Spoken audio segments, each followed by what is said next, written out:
Hey everyone, welcome back to my YouTube channel. So today in this video, we are going to start a new chapter of our mathematics, class 9, that is chapter number 8, that is quadrilaterals. This chapter is totally based on chapter number 7, sorry it's quadrilaterals. ये chapter ना पूरी तरह से हमारा जो chapter 7 है ना congruency का ट्रायंगल्स उस पे बेस्ड है. इसमें सब कुछ उसी के ही अकॉर्डिंग है. तो मतलब ये चैप्टर बहुत ज़्यादा इंपॉर्टेंट है चैप्टर 7 के लिए. मतलब चैप्टर 7 पे इम्पॉर्टेंट है. अगर चैप्टर 7 नहीं आता तो ये चैप्टर भी नहीं आएगा. तो हम इस चैप्टर को ना इसकी एक्सरसाइज से करना शुरू करेंगे और साथ साथ इसके क्वेश्चंस को भी सीखते चलेंगे. तो अब क्वाड्रिलेटरल्स क्या होते हैं ये तो आपको पता है ना. क्वाड्रिलेटरल्स कितने टाइप के होते हैं. पैरेललोग्राम होता है, रेक्टेंगल होता है. तो ये सब कुछ हम इस चैप्टर में अब सीखेंगे कि पैरेललोग्राम क्या होता है, रेक्टेंगल क्या होता है. वो सब कुछ अब हम आगे कंटिन्यू करते हैं. तो एक क्वेश्चन वाइज स्टार्ट करेंगे जैसे हर टॉपिक का हर एक क्वेश्चन क्लियर होता रहे. स्टार्ट करते हैं अपनी एक्सरसाइज 8.1 से. 8.1 का जो फर्स्ट क्वेश्चन है दैट इज जो एंगल्स है ना क्वाड्रिलेटरल के उनको रेशियो में दे दिया गया है 3:5:9 30. इनको क्या दिया गया है, इनको ना रेशियोज में दे दिया गया है. और अब वो कह रहे हैं आपको क्वाड्रिलेटरल के सारे एंगल्स फाइंड करने हैं. जब भी कोई भी वैल्यू हमें रेशियो में दी जाती है ना हम उसको एक्स लेट कर लेते हैं. मतलब हम इसे क्या लेट कर लेंगे 3x 5x 9x and 13x. हमने इनको ये लेट कर लिया. अब जो फैक्टिफाइड बात है ना वो ये है कि अब जो ये क्वाड्रिलेटरल है इनका सम क्या होगा इन सबको जब हम ऐड करेंगे. अब हम इनका मतलब क्या करें कि एंगल सारे निकालने हैं. तो कैसे निकालेंगे सारे एंगल. तो इनका सम भी तो पता होना चाहिए. जब हम इन्हें ऐड करेंगे क्या होगा. क्वाड्रिलेटरल क्या होता है, क्वाड्रिलेटरल की शेप क्या होती है. क्वाड्रिलेटरल इस शेप में होता है. इसकी 4 साइड्स होती है 1 2 3 4. जैसे ट्रायंगल होता है उसमें कौन सी प्रॉपर्टी हम लगाते हैं ASP of triangle, angle sum property of triangle. इसी तरह क्योंकि इसमें 3 साइड्स है तो 3 साइड्स का सम हम मतलब एक साइड को हमेशा 60 लेते हैं. 3 साइड्स का हम मतलब ट्रायंगल की एक साइड हम 60 क्यों लेते हैं क्योंकि ट्रायंगल की 3 साइड्स का सम कितना होता है 180. इसी तरह जैसे ट्रायंगल की 3 साइड्स का सम 180 होता है क्वाड्रिलेटरल की 4 साइड्स का सम हमारा 360 डिग्री होता है. ट्रायंगल की 3 साइड का सम 180 होता है और क्वाड्रिलेटरल की 4 साइड्स का सम 360 होता है. तो हमें पता है कि जब हम इसकी 4 साइड्स ऐड करेंगे हमें 360 डिग्री मिलेगा. तो क्या मैं इन सबको ऐड करूं तो मुझे 360 डिग्री आंसर मिलेगा. ऑफ कोर्स मिलेगा. और रीजन क्या दूंगी मैं, angle sum property of quadrilateral. I will get here 360 degree that is ASP of quadrilateral का इस सिंबल से हम डिनोट कर सकते हैं. सिंबल है क्योंकि ये क्वाड्रिलेटरल है, छोटा क्वाड्रिलेटरल बना दिया. तो जब मैं इन सबको ऐड करूंगी I will get 30x is equals to 360 degree. अब यहाँ 30 और x मल्टीप्लाई में, जब यहाँ से x रह जाएगा और 30 साइड मल्टीप्लाई में तो वहाँ जाएगा डिवाइड में. तो इसकी वैल्यू आ जाएगी 12 डिग्री. वैल्यू आ गई हमारे पास 12 डिग्री. अब जब मेरे पे एक मतलब x की वैल्यू 12 डिग्री आ गई तो मैंने सबको लेट करा था 3x 5x. तो मैं सबकी एक एक करके वैल्यू निकाल सकती हूँ. कैसे निकाल सकती हूँ लेट्स सी. जब मैंने सेलेक्ट करा था 3x मतलब 3 मल्टीप्लाई बाय x की वैल्यू आई 12. 3 मल्टीप्लाई 12 डिग्री मतलब इसकी वैल्यू आ गई 36 डिग्री. इसी तरह 5x 5 इंटू 12 डिग्री वैल्यू आ गई 60 degree. 9x 9 into 12 degree value आ गई 108 degree. And 13x means 13 into 12 degree value आ गई 156 डिग्री. तो ये हमारी ऑल एंगल्स, सारे एंगल्स आ गए क्वाड्रिलेटरल के. All angles of quadrilateral are 36 degree 60 degree 108 degree and 156 degree. तो इसी तरह हमें सारे एंगल्स मिल गए हैं क्वाड्रिलेटरल मतलब क्वाड्रिलेटरल के जिनका हमें रेशियो दिया गया था. अब अगर मैं इन सबको ऐड करूंगी ना मुझे 360 मिलेगा. 36 प्लस 60 96 हो जाएगा प्लस 108 204 प्लस 156 360. तो टोटल आंसर मेरा आ जाएगा 360. दैट मीन्स हमारे क्वाड्रिलेटरल के सारे एंगल्स आ गए. तो अब चलते हैं नेक्स्ट क्वेश्चन, क्वेश्चन नंबर 2 पे. दैट सेज कि जो ये पैरेललोग्राम होता है ना इसके जो डायगोनल्स हैं वो सारे इक्वल है. तो आपको ये शो करना है कि जिस पैरेललोग्राम के डायगोनल्स इक्वल होते हैं वो एक रेक्टेंगल होता है. पैरेललोग्राम क्या होता है, ये भी एक क्वाड्रिलेटरल होता है, काइंड ऑफ क्वाड्रिलेटरल. ये इस शेप में ड्रॉ किया जाता है। डायगनल्स क्या होते हैं? जो ऐसे जा रहे होते हैं, इसके बीच में बाइसेक्ट कर रहे होते हैं, ठीक है। अब उसने कहा है ये डायगनल्स जो है पैरेललोग्राम के, ये इक्वल है और आपको शो करना है ये रेक्टेंगल है। अब जो रेक्टेंगल क्या होते हैं, जिसकी चारों साइड्स मतलब 4 एंगल्स कितने होते हैं? 90 डिग्री के। आपको पता है ना, चारों साइड्स इक्वल होती हैं, opposite angles and opposite sides equal होती हैं रेक्टेंगल की। तो बस हमें यही शो करना है कि ये एक रेक्टेंगल है, क्योंकि इसके जो डायगनल्स है वो इक्वल है। क्योंकि अगर मैंने इसको 90 डिग्री शो कर दिया एक भी एंगल को, तो मतलब सारे 90 डिग्री हो गए, अपने आप शो, अपने आप पता चल जाएगा कि ये क्या है, हमारा एक रेक्टेंगल है। तो इसका एक मेथड होता है। सबसे पहले मैं इसमें लिखूंगी मुझे क्या क्या गिवन दे रखा है इस क्वेश्चन में। फिगर को नेम दे देते हैं ABCD। अब मुझे इसमें ये बताना है कि इसमें क्या क्या हमें दे रखा है गिवन। तो गिवन में मुझे दे रखा है इस क्वेश्चन में कि ये एक पैरेललोग्राम है। इन पैरेललोग्राम ABCD डायगनल AC, ये जो दो डायगनल जा रहे हैं AC, एक ही डायगनल है AC और दूसरा है BD, ये एक दूसरे के क्या है? इक्वल है। डायगनल्स क्या है? एक दूसरे के इक्वल है। Diagonal AC equal diagonal BD। Okay, that's okay. तो अब ये मुझे गिवन है चीज। अब मुझे प्रूफ क्या करने को कहा है उसने, क्या शो करना है? मुझे ये चीज प्रूफ करनी है कि ये जो पैरेललोग्राम ABCD है ना, डायगोनल्स इक्वल है, हम ये साइन बना सकते हैं क्योंकि पैरेललोग्राम की अपोजिट साइड्स इक्वल होती हैं। जो पैरेललोग्राम होते हैं ना, इसकी अपोजिट साइड्स इक्वल होती हैं। पैरेललोग्राम ABCD एक रेक्टेंगल है। मुझे ये चीज प्रूफ करनी है कि पैरेललोग्राम ABCD एक रेक्टेंगल है। तो आप प्रूफ करना शुरू करते हैं। कैसे प्रूफ करूंगी मैंने इसमें 2 ट्रायंगल में डिवाइड कर लिया इसको। देखो, एक ट्रायंगल तो ये हो गया, ऐसे लिया जाए तो एक ट्रायंगल तो ये हो गया, और दूसरा ट्रायंगल हम ये ले सकते हैं, क्योंकि एक अगर मैंने ऐसे लिया है तो दूसरा भी तो ऐसे ही लेंगे ना। हाफ इस टाइप से ले लिया इधर से और हाफ ले लिया इधर से। तो अगर मैं एक ट्रायंगल इसमें ले लूं, in triangle DAB and triangle CBA, एक ऐसे लिया है एक ऐसे लिया है DAB, और दूसरा ले लिया ट्रायंगल CBA। अब हमें इसमें सबसे चीज पहले जो कॉन्ग्रेंसी है, आपको पता है कॉन्ग्रेंसी कैसे करते हैं, ट्रायंगल चैप्टर हम टर्म 1 में ऑलरेडी लर्न कर चुके हैं। तो हमें इसमें कॉन्ग्रेंसी प्रूव करनी है सबसे पहले। क्यों करनी है? अगर इसमें कॉन्ग्रेंसी प्रूव हो जाएगी तो CPCT से ये अपने आप साइड्स इक्वल हो जाएंगी, साइड्स इक्वल हो जाएंगी तो अपने आप प्रूफ हो जाएगा ना, ये रेक्टेंगल है। तो सबसे पहले इसमें कॉन्ग्रेंसी प्रूव करते हैं। ट्रायंगल DAB और ट्रायंगल CB, हमने 2 ट्रायंगल ले लिए।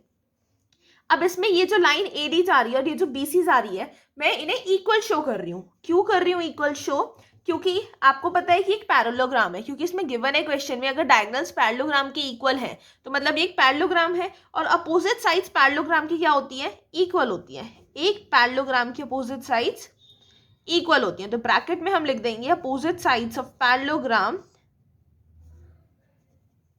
Are equal, right. चलो अब देखते हैं उसने कह दिया। एक हमें प्रूफ करने के लिए 3 चीजें ढूंढनी होती है क्वेश्चन में। 3 चीजें मुझे उसमें ढूंढनी है। मुझे पहली चीज मिल गई। दूसरी चीज मैं क्या लूंगी इसमें, मैं देखेंगे कि क्वेश्चन में क्या क्या गिवन है। अब देखो, गिवन में से ले सकते हैं ACBD के इक्वल है, ये डायगोनल्स दोनों इक्वल है, ये हम ले सकते हैं चीज AC इक्वल BD, ये चीज हमें गिवन है। थर्ड थिंग हम क्या ले सकते हैं? Common thing. कॉमन मतलब जो इस क्वेश्चन में कॉमन है, दोनों मतलब जो ये दोनों ट्रायंगल है ना, इनमें कॉमन लाइन कौन सी आ रही है, कॉमन साइड। अब देखो DAB और CBA, ये 2 ट्रायंगल लिए हमने, DAB CBA, तो ये AB और BA। DAB में AB आ रही है, CBA में BA आ रही है, एक ही साइड है ये, आप AB कहो BA कहो, तो ये कॉमन है। इन दोनों ट्रायंगल में क्या है? ये लाइन कॉमन है। तो ये लाइन जब कॉमन है तो ये आपस में इक्वल होती है, और इसको हम ब्रैकेट में मेंशन करते हैं कॉमन साइड। तो अब मुझे 3 चीजें मिल गई इस क्वेश्चन में। मुझे 3 चीजें कॉमन, मतलब 3 चीजें मुझे मिल गई इसको कॉन्ग्रेंसी प्रूव करने के लिए। तो क्या मैं इसे कह सकती हूँ, अब इसमें कौन सी कॉन्ग्रेंसी लगेगी? मैं ये ट्रायंगल देखूं, ये भी साइड है। देखो, आपको पता है कॉन्ग्रेंसी कितने टाइप्स की होती है, SSS होती है, SAS होती है, AS से होती है, ये कुछ टाइप्स की हमारी कॉन्ग्रेंसीज होती है। AS से होती है एंगल साइड साइड साइड, जहां एंगल आता है तो वहां ये वाली कॉन्ग्रेंसीज लगती हैं। तो इस क्वेश्चन में मुझे क्या दिख रही है, कौन सी कॉन्ग्रेंसी लग रही है? DAB में देखो, एक ही ट्रायंगल देख लो चाहे दोनों देख लो, ये भी साइड है, कोई एंगल नहीं आया, ये भी साइड है, ये भी साइड है, तो मतलब इसमें कौन सी कॉन्ग्रेंसी लग रही है? SSS। इसमें कॉन्ग्रेंसी लग रही है SSS, मतलब तीनों इसमें साइड है। तो मैं लिखूंगी by SSS congruency triangle DAB congruent हुआ ट्रायंगल CBA के। तो अब मैंने कॉन्ग्रेंसी से इस ट्रायंगल को कॉन्ग्रेंट प्रूव कर दिया। और मुझे क्वेश्चन में क्या कहा गया था कि मुझे इसको रेक्टेंगल शो करना है। अभी तो मैंने सिर्फ कॉन्ग्रेंसी प्रूव करी है। तो अगर ये कॉन्ग्रेंसी देखो, अब ये हो गया ट्रायंगल DAB ट्रायंगल CBA के इक्वल है, तो क्या इसमें हमारा जो DAB और ये जो CBA एंगल है, इसमें मुझे कुछ कॉमन चीज दिख रही है? मतलब क्या मैं एंगल A को एंगल B के इक्वल बता सकती हूँ? अगर ये दोनों चीजें मैं हटा दूं, यहाँ से DB और C हटा दूं, तो A B के इक्वल आ रहा है ना? एंगल A B के इक्वल आ रहा है। क्यों आ रहा है? क्योंकि ये कॉन्ग्रेंट पार्ट है। पूरी कॉन्ग्रेंसी जो ये पूरे ट्रायंगल की प्रूफ हुई है, ये उस ट्रायंगल की कॉन्ग्रेंट पार्ट है of congruent part of congruent triangle. जो ट्रायंगल कॉन्ग्रेंट प्रूफ हो चुका है, ये उसके कॉन्ग्रेंट पार्ट है। तो दैट मीन्स एंगल A को मैं एंगल B के इक्वल प्रूफ कर सकती हूँ। मैं ऐसा क्यों कर रही हूँ? क्योंकि मुझे इसकी अपोजिट साइड्स इक्वल शो करनी है, अपोजिट एंगल्स और साइड्स इक्वल शो करनी है, जिससे मैं इसको एक रेक्टेंगल प्रूफ कर सकूं। क्योंकि अगर इसकी चारों साइड्स में 360 डिग्री प्रूफ कर देती हूँ, तो मैं इसको प्रूफ कर सकती हूँ एक रेक्टेंगल है। क्योंकि ये रेक्टेंगल की हर साइड कितना मेजर होता है? 90 डिग्री, है ना? तो अब मैं इसमें क्या लिखूंगी? एंगल A एंगल B के इक्वल है। देयरफॉर कैसे? CPCT से। That means congruent part of congruent triangle. लेकिन मैं ये भी कह सकती हूँ, इस क्वेश्चन में हम अगर एक चीज देखें, अब ये पैरेललोग्राम है, तो पैरेललोग्राम की सभी लाइंस तो क्या होंगी? पैरेलल होंगी ना। तो अगर पैरेललोग्राम की सभी लाइंस पैरेलल होंगी, तो अगर मैं एंगल A और एंगल B को ऐड करूं, है ना, एंगल A और एंगल B को अगर हम ऐड करें, तो हमें क्या मिलेगा? 180 डिग्री। क्योंकि दोनों को इंटीरियर एंगल है, लाइंस पैरेलल हुई तो को इंटीरियर एंगल है ये दोनों। तो इन दोनों के सम से मुझे मिल रहा है 180 डिग्री, है ना? इन दोनों को जब हम ऐड कर रहे हैं, मुझे क्या मिल रहा है? 180 डिग्री। क्यों? क्योंकि ये को इंटीरियर एंगल है। अब ये पता है एंगल A और B इसका सम 180 डिग्री, और ये भी पता है एंगल A एंगल B के इक्वल है। जब एंगल A एंगल B के इक्वल है, तो क्या मैं एंगल B की जगह एंगल A लिख दूं? इक्वल है दोनों, तो 2 एंगल A हो जाएगा, और 2 एंगल A मतलब एंगल A 2 डिवाइड में चला जाएगा। एंगल A की वैल्यू आ जाएगी 90 डिग्री। एंगल A 90 हुआ, तो एंगल B भी अपने आप 90 डिग्री हो गया, क्योंकि एंगल A और एंगल B आपस में क्या है? इक्वल है। तो इन दोनों का सम क्या हो गया? 90, मतलब दोनों की वैल्यू हो गई 90 डिग्री। इसी तरह जैसे हमने एंगल A और B लेकर दोनों साइड बाय साइड हमने ट्रायंगल लेकर इसमें कॉन्ग्रेंसी प्रूफ करके एंगल A और B को 90 डिग्री प्रूफ करा, इसी तरह अगर मैं एंगल C और D लूं, अगर एंगल C और D हम इसी तरह ले, एंगल C एंड D, वो भी 90 डिग्री प्रूफ हो जाएंगे, क्योंकि वो ऊपर के दो ट्रायंगल है। नीचे के लो ऊपर के लो कुछ मैटर नहीं करता। इसी तरह अब जब ये हर एंगल इस पैरेललोग्राम ABCD का 90 डिग्री प्रूफ हो चुका है, since every angle of parallelogram ABCD क्या प्रूफ हो गया? 90 डिग्री। तो दैट मीन्स देयरफॉर पैरेललोग्राम ये जो ABCD था, ये क्या है? एक रेक्टेंगल है। क्योंकि रेक्टेंगल की एक साइड का सम कितना, एक साइड कितनी होती है? 90 डिग्री होती है। अपोजिट साइड्स और एंगल्स इक्वल होते हैं। ये 90 है, वो भी 90 होगा, ये वाला 90 है, ये वाला भी 90 ही होगा। दैट मीन्स प्रूफ हो गया कि हमारा क्या है? एक रेक्टेंगल है। तो ये क्वेश्चन हमारा प्रूफ हो चुका है, हमने शो कर दिया है कि पैरेललोग्राम ABCD एक रेक्टेंगल है। तो अब ये क्वेश्चन तो प्रूफ हो गया। अगर इसमें कोई भी डाउट है तो फटाफट कमेंट करके पूछो। डाउट नहीं है तो चलते हैं हमारे नेक्स्ट क्वेश्चन पे, क्वेश्चन नंबर 3। क्वेश्चन नंबर 3 से शो करो कि जो ये क्वाड्रिलेटरल होता है ना, इसके डायगोनल्स एक दूसरे को बाइसेक्ट कर रहे हैं राइट एंगल पे, then it is a rhombus. Show करना है कि अगर जो डायगोनल्स हैं क्वाड्रिलेटरल के एक दूसरे को बाइसेक्ट कर रहे हैं राइट एंगल पे, तो क्या वो हमारा जो क्वाड्रिलेटरल या कह दो पैरेललोग्राम है, वो हमारा रोम्बस है। Okay, let's prove it out.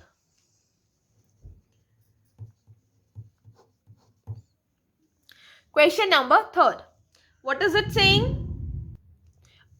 That we have to prove it a rhombus. चलो सबसे पहले एक हम अच्छा सा नकली रोम्बस क्वाड्रिलेटरल बना लेते हैं, जिसे हमें अभी रोम्बस प्रूव करना है।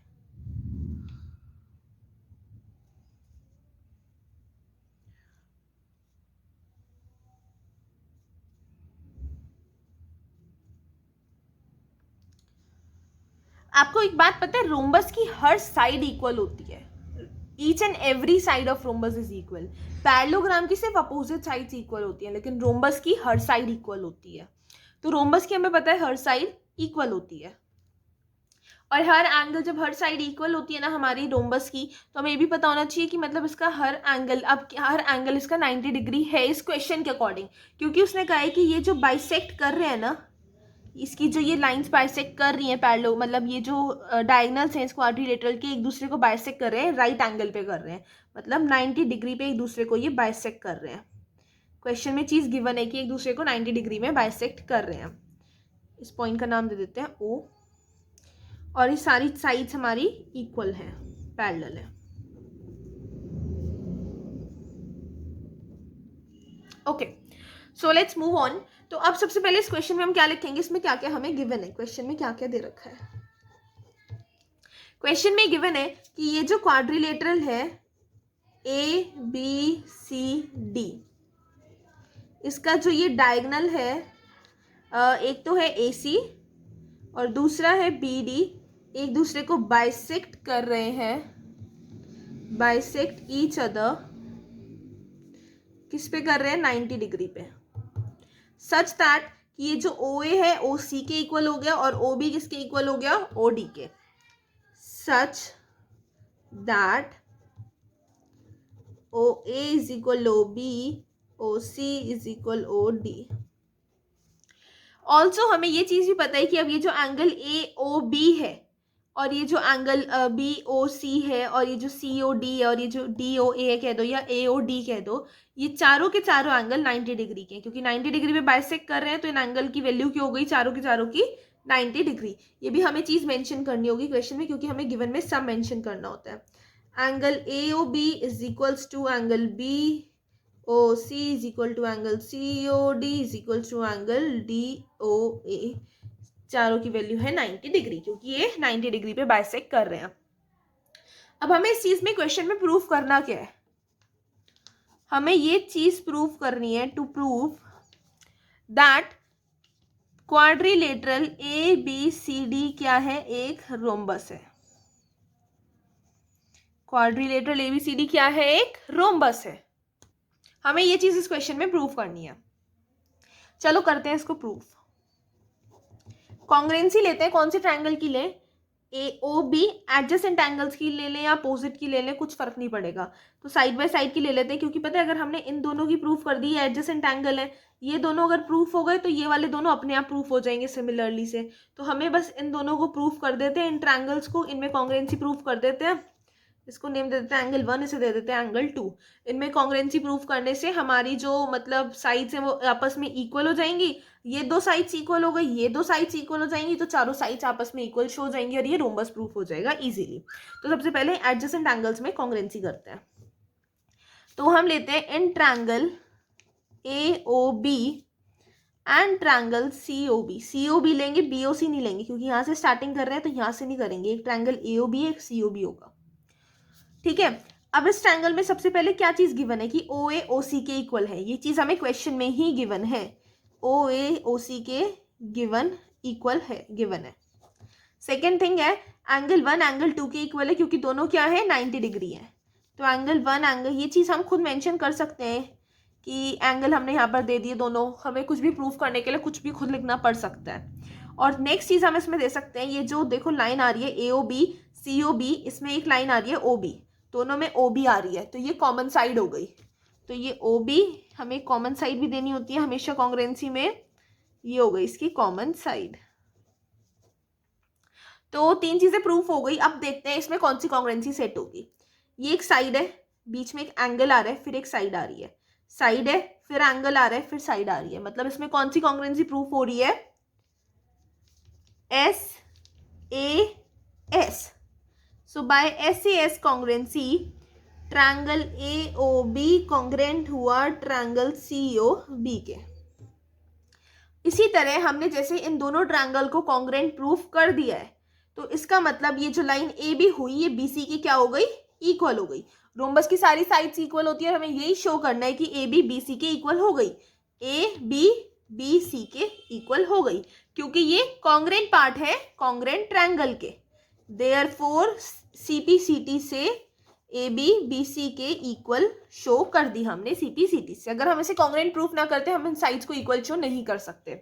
तो ये CPCD से प्रूफ हो गई। अब नेक्स्ट चीज इसमें हमें दिखानी है, वो ये दिखानी है कि अब ये दो ट्रायंगल प्रूफ हो गए, तो इसी तरह सिमिलरली हम इन दो ट्रायंगल्स को भी प्रूफ कर सकते हैं।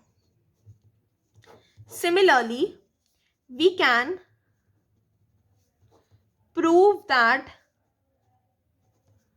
BC CD के इक्वल है, BC CD के इक्वल है। इन दो ट्रायंगल में प्रूफ कर देंगे, फिर इन दो ट्रायंगल में प्रूफ कर देंगे, फिर इन दो ट्रायंगल में प्रूफ कर देंगे, सारी साइड्स इक्वल प्रूफ हो जाएंगी। हम ये सिमिलरली प्रूफ कर सकते हैं कि BC CD के इक्वल है, और ये जो CD आएगा ये DA के इक्वल है या AD के इक्वल है। तो हमें क्या पता चला, जब BC CD के इक्वल हुआ, CD DA के इक्वल हुआ, AB BC के इक्वल हुआ, तो हमें ये चीज मिलती है, वी गेट AB BC के इक्वल हो गया, BC CD के इक्वल, और ये DA के इक्वल। तो दैट मीन्स कि जब सारी साइड्स एक पैरेललोग्राम की इक्वल हो जाती है, तो मतलब क्वाड्रिलेटरल की, तो वो क्वाड्रिलेटरल क्या हो जाता है, रोम्बस। रोम्बस का यही फीचर होता है कि उसकी सारी साइड्स इक्वल होती है, और इसमें हमने शो कर दिया है कि इसकी सारी साइड्स इक्वल है। तो that means so quadrilateral ABCD is a rhombus. तो अब इस क्वेश्चन में बात प्रूफ हो गई कि ये रोम्बस है, तो ये क्वेश्चन हो गया कंप्लीट। कोई भी क्वेरी है इस क्वेश्चन में, मुझे फटाफट कमेंट करके बताओ, और क्वेरी नहीं है तो चलते हैं इसके नेक्स्ट क्वेश्चन पे। Now what is question number 4 saying? It is saying कि आपको शो करना है कि जो डायगोनल्स होते हैं ना एक स्क्वायर के, वो इक्वल है and bisect each other at right angle. कि एक डायगोनल्स, जो डायगोनल्स होते हैं स्क्वायर के, वो इक्वल होते हैं और एक दूसरे को राइट एंगल पे बाइसेक्ट करते हैं। ओके तो हमने ये बना लिया एक स्क्वायर, इसमें दे दिए दो डायगोनल। हमें ये शो करना है कि एक दूसरे को बाइसेक्ट कर रहे हैं, मतलब ये दूसरे को जो डायगोनल्स हैं स्क्वायर के, ये आपस में दोनों इक्वल हैं, AC और BD आपस में इक्वल है, और बाइसेक्ट करते हैं एक दूसरे को 90 डिग्री पे। चलो बहुत इजी है वैसे तो क्वेश्चन, पर टिपिकली थोड़ा टिपिकल लग रहा है क्वेश्चन पढ़ने में। तो इसमें कैसे प्रूव करेंगे? सबसे पहले देखते हैं इस क्वेश्चन में हमें क्या चीज़ गिवन है। गिवन ये है कि ये जो क्वाड्रिलेटरल है ABCD, बस ये एक स्क्वायर है। बस हमें ये चीज़ बताया है कि this quadrilateral ABCD is a square. Only this thing is given to us. और इसमें हमें क्या चीज़ प्रूव करनी है कि AC BD के इक्वल है, और OA OC के इक्वल है, OB OD के इक्वल है। ये चीज़ प्रूव क्यों करनी है? क्योंकि इन्हें 90 डिग्री शो करना है, तो एक दूसरे के इक्वल भी तो शो करना पड़ेगा ना। और ये चीज़ भी प्रूव करनी है कि ये जो एंगल AOB है, ये एंगल BOC के इक्वल है, और फिर एंगल COD के इक्वल है, और ये एंगल टोटल 90 डिग्री है। ऐसा क्यों प्रूव करना है? आप जानते हो ये बात। देखो 3 चीज़ें गिवन है क्वेश्चन में प्रूफ करने के लिए। शो करो कि diagonals of a square are equal, ये AC और BD इक्वल है, एंड बाइसेक्ट ईच अदर, एक दूसरे को बाइसेक्ट कर रहे हैं ये आपस में, मतलब बाइसेक्ट कर रहे हैं तो चारों साइड्स इक्वल होंगी ना। और बाइसेक्ट किस पे कर रहे हैं? राइट एंगल पे बाइसेक्ट कर रहे हैं, तो ये चारों साइड्स कितनी होंगी? 90 डिग्री होंगी। इसमें 3 चीज़ें हमें प्रूफ करने को कही गई है। तो जो भी प्रूफ करने को कहा गया है वो सब हमने इस क्वेश्चन में लिख लिया। अब इसको प्रूफ करते हैं। चलो प्रूफ के लिए कौन कौन से ट्रायंगल लेंगे हम? सबसे पहले इसमें हम ट्रायंगल ले सकते हैं, एक तो हम ले लेंगे इसमें AOB ले सकते हैं, या तो हम इसमें, या फिर हमें स्टार्टिंग करनी होगी इसके इस ट्रायंगल से, या इस ट्रायंगल से, या ये, मतलब देखो हमने जैसे पहले वाले क्वेश्चन में लिया था ऐसे वाला एक ट्रायंगल DAB, और फिर इस साइड से एक ट्रायंगल CBA DA, या फिर हम ले सकते थे AOB और BOC, बट हम ऐसे लेंगे क्योंकि ये इजी रहेगा, क्योंकि हमने पहले भी ऐसे करा है ना, DAB और CBA। तो हम इस टाइप से ट्रायंगल्स ले लेते हैं दो। एक ट्रायंगल हो गया DAB, और दूसरा ट्रायंगल हो गया CBA। करते हैं कॉन्ग्रुएंसी प्रूफ। अब इसमें हमें पता है ये बात कि AD BC के इक्वल है। क्यों इक्वल है? That's the point. क्योंकि जो ये स्क्वायर है इसकी सारी साइड्स इक्वल होती हैं। ये एक स्क्वायर है और स्क्वायर की सारी साइड्स इक्वल होती हैं, ये तो हमें पता है ना कि एक स्क्वायर है। हमें तो सिर्फ ये प्रूव करना है कि इसके डायगोनल्स वो सब कुछ इक्वल है। ये चीज़ पता है कि ये स्क्वायर है, तो इस स्क्वायर की अपोजिट साइड्स इक्वल होती है। दैट मीन्स AD BC के इक्वल हुआ। That means opposite sides of square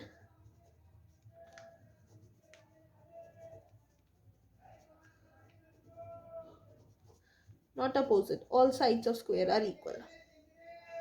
next चीज इसमें जो हमें प्रूव करनी है, मतलब हमें 3 चीजें ढूंढनी है, तो हम एक चीज और ये ले सकते हैं कि ए बी बी ए के इक्वल है, common side A B B A के इक्वल है, and that's the common side. Third चीज रह गई प्रूफ करने को, हम इसमें बता सकते हैं कि जो एंगल ए है ये एंगल बी के इक्वल है। इक्वल क्यों है? क्योंकि दोनों 90 डिग्री के हैं। एंगल ए और एंगल बी दोनों 90 डिग्री के हैं। क्यों है 90 डिग्री के? हम ये चीज इसलिए बता सकते हैं क्योंकि स्क्वायर के 4 की 4 साइड्स और 4 के 4 एंगल्स इक्वल होते हैं। तो एंगल ए और एंगल बी क्या है? आपस में इक्वल है, 90 डिग्री के हैं। अब इस क्वेश्चन में हमने जब से गिवन दे दी तो हमें अब इसमें कॉन्ग्रुएंसी प्रूव करनी है। अब ये साइड है इस ट्रायंगल में, क्योंकि डी तो हमने नहीं लिया है ना, वैसे तो एंगल है पर इसमें हमने डी लिया नहीं है क्योंकि हमने एंगल ए और बी को प्रूव करा है। साइड है, फिर एक एंगल आ रहा है, फिर एक साइड आ रही है, D A B C B A. Don't say कि आपने देखा साइड आ रही है, एंगल आ रहा है, एंगल आ रहा है। वो इसलिए आ रहा है क्योंकि अब देखो, अब एक ट्रायंगल लो आप, तो उसमें डी ए बी में हमें पहले तो एक साइड आई बीच में, फिर एक एंगल आया, फिर बीच में आई तो एक साइड ही ना। यहाँ का ये जो एंगल है ये एक ही ट्रायंगल का कॉन्ग्रुएंट पार्ट तो नहीं है ना, इसलिए हमने साइड ए एस कॉन्ग्रुएंसी इसमें लगाएंगे, क्योंकि एक साइड आ रही है, फिर एक एंगल है बीच में। एंगल तो एक ही है ना, क्योंकि एंगल ए और एंगल बी आपस में इक्वल है, तो एंगल तो एक ही है ना, दो एंगल नहीं, एंगल एक ही है। तो इसमें हम कॉन्ग्रुएंसी लगाएंगे S A S congruency. S A S congruency से ये प्रूफ होता है कि triangle D A B congruent है ट्रायंगल सी बी ए के। ये चीज प्रूफ हो गई। अब तो अब इसे प्रूफ करने से हमें चीज पता चल गई कि डी बी सी ए के इक्वल है। ये दोनों डायगोनल इक्वल है, क्योंकि देखो ट्रायंगल में मेंशन हो रहा है डी बी भी आ रहा है इसमें और सी ए भी आ रहा है। तो that means B D is equal to A C. कैसे? सीपीसीटी, ये कॉन्ग्रुएंट पार्ट है इस कॉन्ग्रुएंट ट्रायंगल के। तो सीपीसीटी से ये पहली चीज जो हमें प्रूफ करनी थी कि ए सी बी डी के इक्वल है, वो हम प्रूफ कर चुके हैं। अब हमें प्रूफ करना है O is equal to O C and O B is equal to O D. अब हमें ये चीज पता है, we know that every square is a parallelogram. हमें ये चीज पता है कि हर स्क्वायर एक पैरेललोग्राम होता है। ठीक है, तो अब हम इसमें देखेंगे इसके जो दूसरे ट्रायंगल्स लेंगे, इन ट्रायंगल ए ओ बी और दूसरा लेंगे triangle C O D. Opposite triangle ले रहे हैं ए ओ बी और सी ओ डी। ऐसा क्यों ले रहे हैं? पहले तो इस ट्रायंगल में कॉन्ग्रुएंसी प्रूफ कर दी और अब इस ट्रायंगल में कॉन्ग्रुएंसी प्रूफ करेंगे, एक तो ए ओ बी में और दूसरा सी ओ डी में। ऐसा क्यों करेंगे? क्योंकि हमें ना इसकी जो चारों एंगल है, मतलब हमें जो इसके 4 के 4 एंगल्स हैं 90 डिग्री भी शो करना है, और उससे पहले हमें ओ ए ओ सी ये सब भी इक्वल शो करने हैं। इसके जो ये बाइसेक्ट कर रहे हैं इन्हें भी इक्वल शो करना है। तो कॉन्ग्रुएंसी के लिए देखो ओ ए ओ सी, ओ ए इसमें आ रहा है, ओ सी इसमें आ रहा है, और ओ बी ओ डी हमें ये सब शो करना है, इसलिए हम ये वाले ट्रायंगल ले रहे हैं ए ओ बी और सी O D.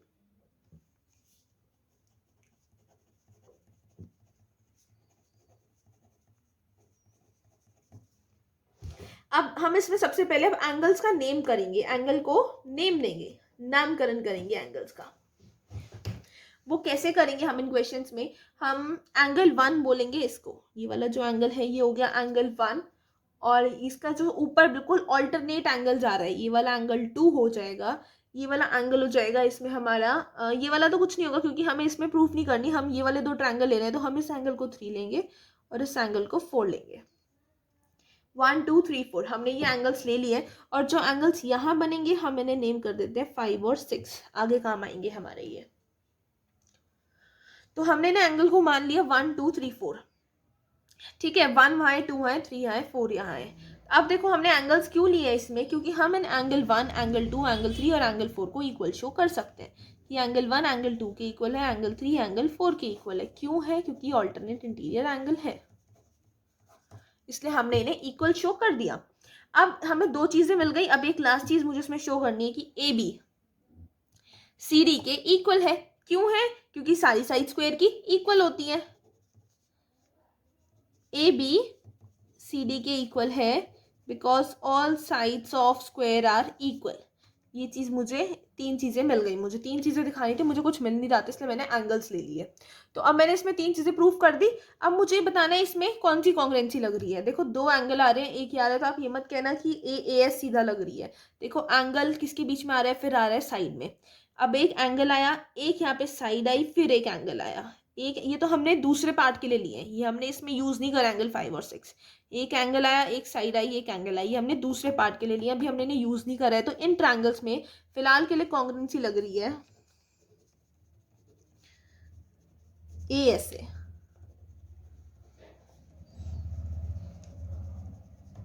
Triangle A O B congruent हो गया ट्रायंगल सी ओ डी के। जब ये कॉन्ग्रुएंट हुआ और हमें ये चीज़ पता है कि ये जो एंगल 1 2 के इक्वल है, सब कुछ हमें पता चल गया। तो अब इसमें देखो ओ बी ओ सी के इक्वल हो गया, ओ डी के कह दो या ओ सी के कह दो, ओ डी के, ओ बी ओ डी के इक्वल हो गया, और ओ ए सी ओ या ओ सी के इक्वल हो गया, ओ ए ओ सी के इक्वल हो गया, ओ बी ओ डी के इक्वल हो गया। कैसे? सी पी सी टी से। कॉन्ग्रुएंट पार्ट है कॉन्ग्रुएंट ट्रायंगल के। तो अब हमने ये चीज़ प्रूव कर दी। सेकंड थिंग भी कि ओ ए ओ सी के इक्वल है और ओ बी ओ डी के इक्वल है। इन दो ट्रायंगल में कॉन्ग्रुएंसी इसलिए ली थी क्योंकि हमें ये चीज़ प्रूव करनी थी, ओ ए ओ सी के इक्वल है और ओ बी ओ डी के इक्वल है। ठीक है, तो अब इसका थर्ड पार्ट को इक्वल दिखाने के लिए 90 डिग्री के हम इसमें लेंगे ट्रायंगल ए ओ बी और सी ओ बी, क्योंकि अगर ये दोनों हमने 90 डिग्री दिखा दिया एंगल 5 और 6, तो ये तो अपने आप हो जाएंगे 90 डिग्री।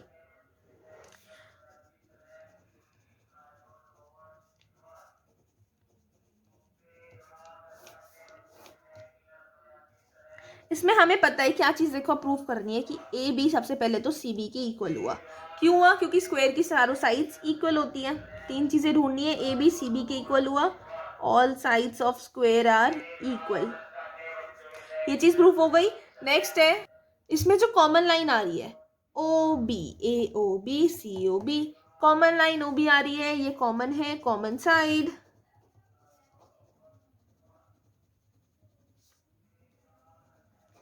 तीसरी चीज ओ ए ओ सी के इक्वल है, क्यों है? अब आप मुझे रीजन बताओ इसका कमेंट करके फटाफट। I am giving you a second to comment down, O A O C के इक्वल क्यों है?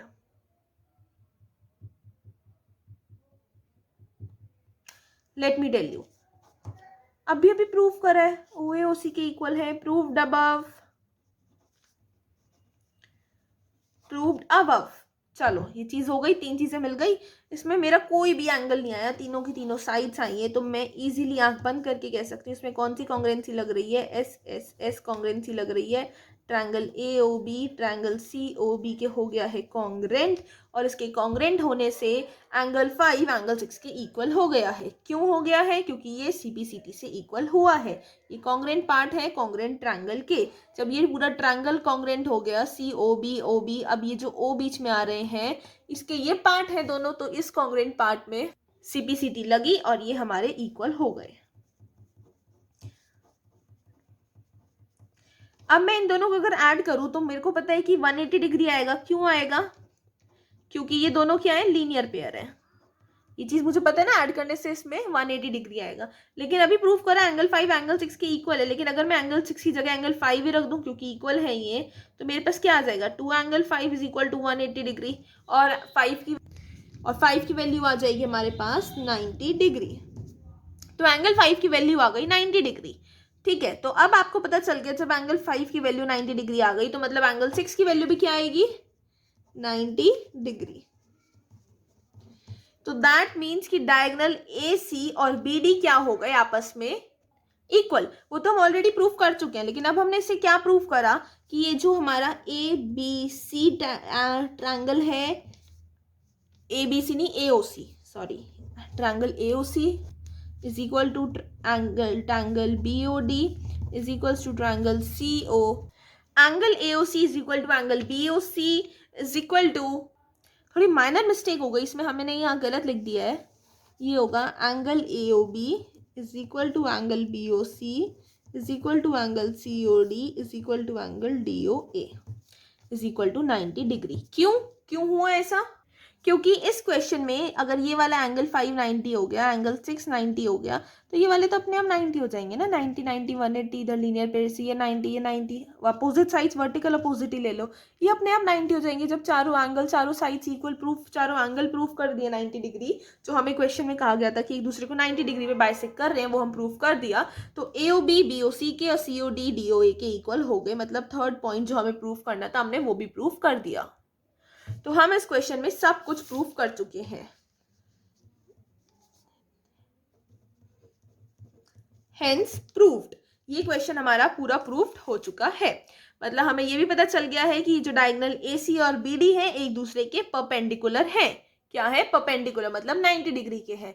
तो हर चीज इस क्वेश्चन में प्रूफ हो चुकी है, तो ये क्वेश्चन अब अच्छे से कंप्लीट हो गया है। थोड़ा कंफ्यूजिंग था, इजी बिल्कुल नहीं था, थोड़ा कंफ्यूजिंग कह सकते हैं। अगर आपको इसमें बहुत कंफ्यूजन तो आएंगी, अगर कुछ कंफ्यूजन अभी भी क्लियर नहीं हो पाई है तो मुझे कमेंट में बताओ, क्लियर है तो ये बहुत अच्छी बात है। तो फिर चलते हैं अपने नेक्स्ट क्वेश्चन पे। So now question number 5। Actually question 5 कह क्या रहा है? क्वेश्चन 5 ना बिल्कुल क्वेश्चन 4 का अपोजिट है। क्यों? क्वेश्चन 4 ने क्या कहा कि शो करो कि दैट जो डायगोनल्स है वो स्क्वायर के वो इक्वल है, बाइसेक्ट कर रहे हैं और राइट एंगल पे बाइसेक्ट कर रहे हैं। ठीक है, अगर वो स्क्वायर है तो यही तो शो करना है ना, क्योंकि वो स्क्वायर है। अब नेक्स्ट क्वेश्चन में 5th में क्या करना है? शो करो कि अगर डायगोनल्स क्वाड्रिलेटरल के इक्वल है, बाइसेक्ट कर रहे हैं 90 डिग्री पे, तो वो स्क्वायर है। पहले 4th में था कि आपको पता है कि वो, मतलब आपको पता है वो स्क्वायर है, लेकिन आपको ये बताना है कि वो बाइसेक्ट कर रहे हैं या नहीं कर रहे हैं, ये शो कर रहा है। और इस क्वेश्चन में जस्ट इसका अपोजिट है कि हमें ये तो पता है कि वो बाइसेक्ट कर रहे हैं, और ये प्रूव करना है कि ये एक स्क्वायर है। पहले में ये नहीं पता था कि स्क्वायर है, और अब ये पता है कि, पहले में ये पता था कि स्क्वायर है और अब ये नहीं पता कि स्क्वायर है, मतलब इसको स्क्वायर प्रूव करना है। बिल्कुल इस क्वेश्चन का अपोजिट हो गया क्वेश्चन नंबर 5। चलो फिर करते हैं इसको। सबसे पहले एक क्वाड्रिलेटरल बनाते हैं, क्योंकि अभी तक हम ये स्क्वायर नहीं है तो हम इसे स्क्वायर तो नहीं कहेंगे, अभी हमें स्क्वायर प्रूव करना है इसको। डायगोनल्स है इसमें, क्वेश्चन में गिवन है ना डायगोनल्स।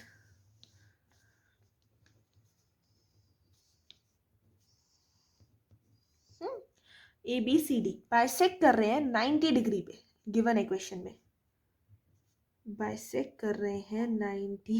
हम एग्जाम में नहीं लिख के आ सकते जस्ट प्रूव्ड इन क्वेश्चन नंबर 4, क्योंकि वहाँ क्वेश्चन 4 नहीं आने वाला है। Just proved in exercise 8.1 question 4, that's not possible. ठीक है, एंगल्स 1 2।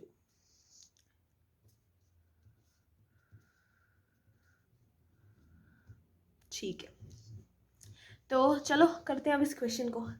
हाँ, तो अब इस क्वेश्चन के अकॉर्डिंग हमें क्या गिवन है चीज़, पहले वो लिखते हैं। हमें ये चीज़ गिवन है कि इन क्वाड्रिलेटरल ABCD डायगोनल ACBD के इक्वल है, OA OC के इक्वल है और OB OD के इक्वल है। ऐसा क्यों है? क्योंकि एक दूसरे को बाइसेक्ट कर रहे हैं, तो मतलब ये इक्वल हुए। ACBD के इक्वल है, OA OC के इक्वल है, OB OBD के इक्वल है, क्योंकि बाइसेक्ट कर रहे हैं तो मतलब आपस में इक्वल हुए ना ये चीज़ें। और एंगल AOB भी 90 है। क्यों है? क्योंकि उसने कहा है राइट एंगल पे बाइसेक्ट कर रहे हैं। AOB POC COD DOA ये सब 90 डिग्री है। तो हम एक भी लिख सकते हैं that angle AOB is 90 degree. तो हमने एक चीज़ लिख दी। ओके, सो अब ये चीज़ गिवन लिख दी। अब हमें ये लिखना होता है क्वेश्चन में कि हमें प्रूफ क्या चीज़ करनी है।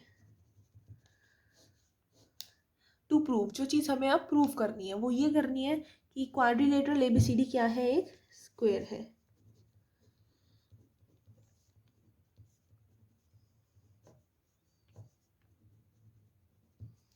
चलो ठीक है, अब प्रूव करते हैं इसको। सबसे पहले कौन से दो ट्रायंगल लें? देखो, सबसे पहले हम ये ट्रायंगल लेंगे AOB COB। क्यों लेंगे? ये ट्रायंगल इसलिए लेंगे क्योंकि जो स्क्वायर होता है इसकी चारों साइड्स क्या होती हैं, इक्वल होती हैं। हमें ये प्रूव करना है चारों साइड्स इसकी इक्वल आ गई अगर, तो मतलब ये स्क्वायर हो गया। तो पहले ये दो ट्रायंगल लेके इसकी साइड्स इक्वल प्रूव करेंगे, कॉन्ग्रुएंसी से ये दो हो जाएंगे, तो सिमिलरली फिर ये दो एंगल भी हो जाएंगे, ये वाले दोनों, फिर ये दोनों भी हो जाएंगे, तो चारों साइड्स इक्वल आ जाएंगी। तो इसलिए सबसे पहले हम कोई सा भी ले सकते हैं, आप चाहो तो BOC और COD भी ले सकते हो, बट हम स्टार्टिंग से लेते हैं AOB। In triangle AOB and triangle COB। Okay, तो ये इन दोनों ट्रायंगल में करते हैं कॉन्ग्रुएंसी प्रूव। अब सबसे पहले देखो इसमें क्या चीज़, हमें कॉन्ग्रुएंसी में तीन चीज़ें, क्या चीज़ गिवन है, मतलब क्या चीज़ हम इसमें से निकाल सकते हैं। देखो AOB और COB में मुझे एक चीज़ दिख रही है कि ये जो OA है ये OC के इक्वल है, और ये चीज़ मुझे क्वेश्चन में गिवन है। OA OC के इक्वल है और ये चीज़ मुझे क्वेश्चन में गिवन है। दूसरी चीज़ मुझे दिख रही है एंगल 1 एंगल 2 के इक्वल है। एंगल 1 एंगल 2 नाम क्यों दिया, क्योंकि मैं इन दोनों में ही कॉन्ग्रुएंसी कर रही हूँ ट्रायंगल में, इसलिए मैंने यहाँ पे एंगल 1 एंगल 2 नेम दे दिया था। जब 90 डिग्री एंगल बन रहे हैं तो कुछ तो नेम दूंगी ना उन एंगल्स को। तो ये दोनों अगर मैं इन ट्रायंगल में करती तो मैं 3 और 4 नेम दे देती, मतलब इसमें 1 और 2 दे देती, लेकिन मैं इन दो ट्रायंगल में कर रही हूँ तो नेम इधर दिया है। तो एंगल 1 एंगल 2 के इक्वल है। वो क्यों है, द रीज़न यू नो, दोनों 90 डिग्री के तो आपस में इक्वल ही होंगे। ठीक है, 90 डिग्री ईच। अब नेक्स्ट चीज़ क्या है, इसमें हम देख सकते हैं कॉमन साइड। कॉमन साइड कौन सी है इसमें, आई गेस OB कॉमन है ना, AOB COB, OB कॉमन है, OB is equal to OB and that's common. चलो तीन चीज़ें प्रूव हो गई। अब देखते हैं कौन सी कॉन्ग्रुएंसी लग रही है इसमें। एक ये ट्रायंगल लो, इसमें एक साइड आ रही है, फिर एक एंगल आ रहा है, फिर एक साइड आ रही है, तो दैट मीन्स इसमें कॉन्ग्रुएंसी लग रही है by SAS congruency, triangle AOB is congruent to triangle COB, right. तो अब कॉन्ग्रुएंसी प्रूव होने के बाद क्या मैं चीज़ें कह सकती हूँ कि इसमें AB BC के इक्वल हुआ, AB BC के इक्वल हुआ, क्योंकि दोनों कॉन्ग्रुएंट पार्ट है कॉन्ग्रुएंट ट्रायंगल के। कॉन्ग्रुएंसी प्रूव होने से ये बात प्रूफ होती है कि AB BC के इक्वल है by CPCT, means congruent part of congruent triangle. तो अब एक साइड इक्वल आ गई। सिमिलरली हम AC को मतलब BC को CD के इक्वल दिखा सकते हैं, CD को DA के इक्वल दिखा सकते हैं, तो मतलब DA को AB के इक्वल दिखा सकते हैं। चारों साइड्स हम इसी तरह ट्रायंगल जो लेकर एडजेसेंट चारों साइड्स इक्वल दिखा सकते हैं। तो similarly AB is equal to BC is equal to CD, या अभी सिर्फ ये लिखिए BC is equal to CD, CD is equal to AD। ठीक है, so we get what, we get that AB is equal to BC is equal to CD is equal to AD। जब चारों sides आपस में equal हो गई तो that is the thing that is we have to prove is कि ये एक स्क्वायर है, और वो चीज़ हम प्रूव कर चुके हैं। हाउ, नो अभी प्रूफ नहीं हुआ है कि एक स्क्वायर है। क्यों नहीं हुआ है, क्योंकि हम ये चीज़ भूल गए, अगर स्क्वायर की चारों साइड्स इक्वल होती है तो उसके चारों एंगल भी इक्वल होते हैं, और हमने एंगल्स अभी तक इक्वल प्रूफ नहीं करे हैं चारों, है ना। अभी ये स्क्वायर प्रूफ नहीं हुआ है, ये अभी रोम्बस प्रूफ हुआ है, क्योंकि रोम्बस की 4 साइड्स इक्वल होती हैं, रोम्बस की भी 4 साइड्स इक्वल होती हैं। अभी ये प्रूफ हुआ है कि ये एक रोम्बस है, ये एक स्क्वायर है, तब प्रूफ होगा जब इसके चारों के चारों एंगल भी इक्वल प्रूफ हो जाएंगे, मतलब एंगल A एंगल B के, एंगल B एंगल C के, फिर एंगल C एंगल D के। जब ये सब प्रूफ हो जाएगा तब प्रूफ हो जाएगा कि ये स्क्वायर है।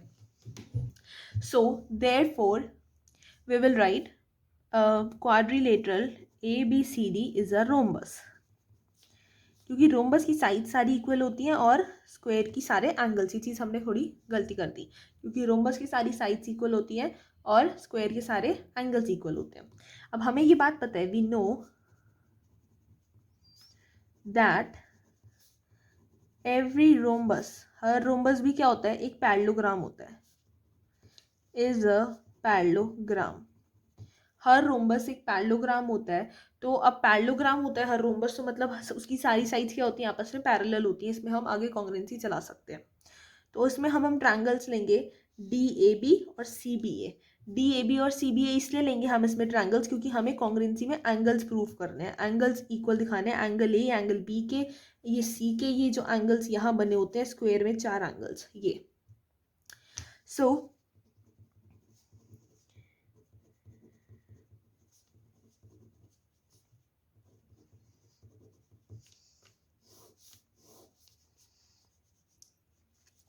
तो अब इसमें हमें क्या प्रूफ करना है, सबसे पहले देखते हैं तीन चीज़ें। पहली चीज़ AD BC के इक्वल है। क्यों? अभी बताया, हर रोम्बस एक पैरेललोग्राम होता है। ये पैरेललोग्राम प्रूफ हो गया, अपोजिट साइड्स पैरेललोग्राम की इक्वल होती है।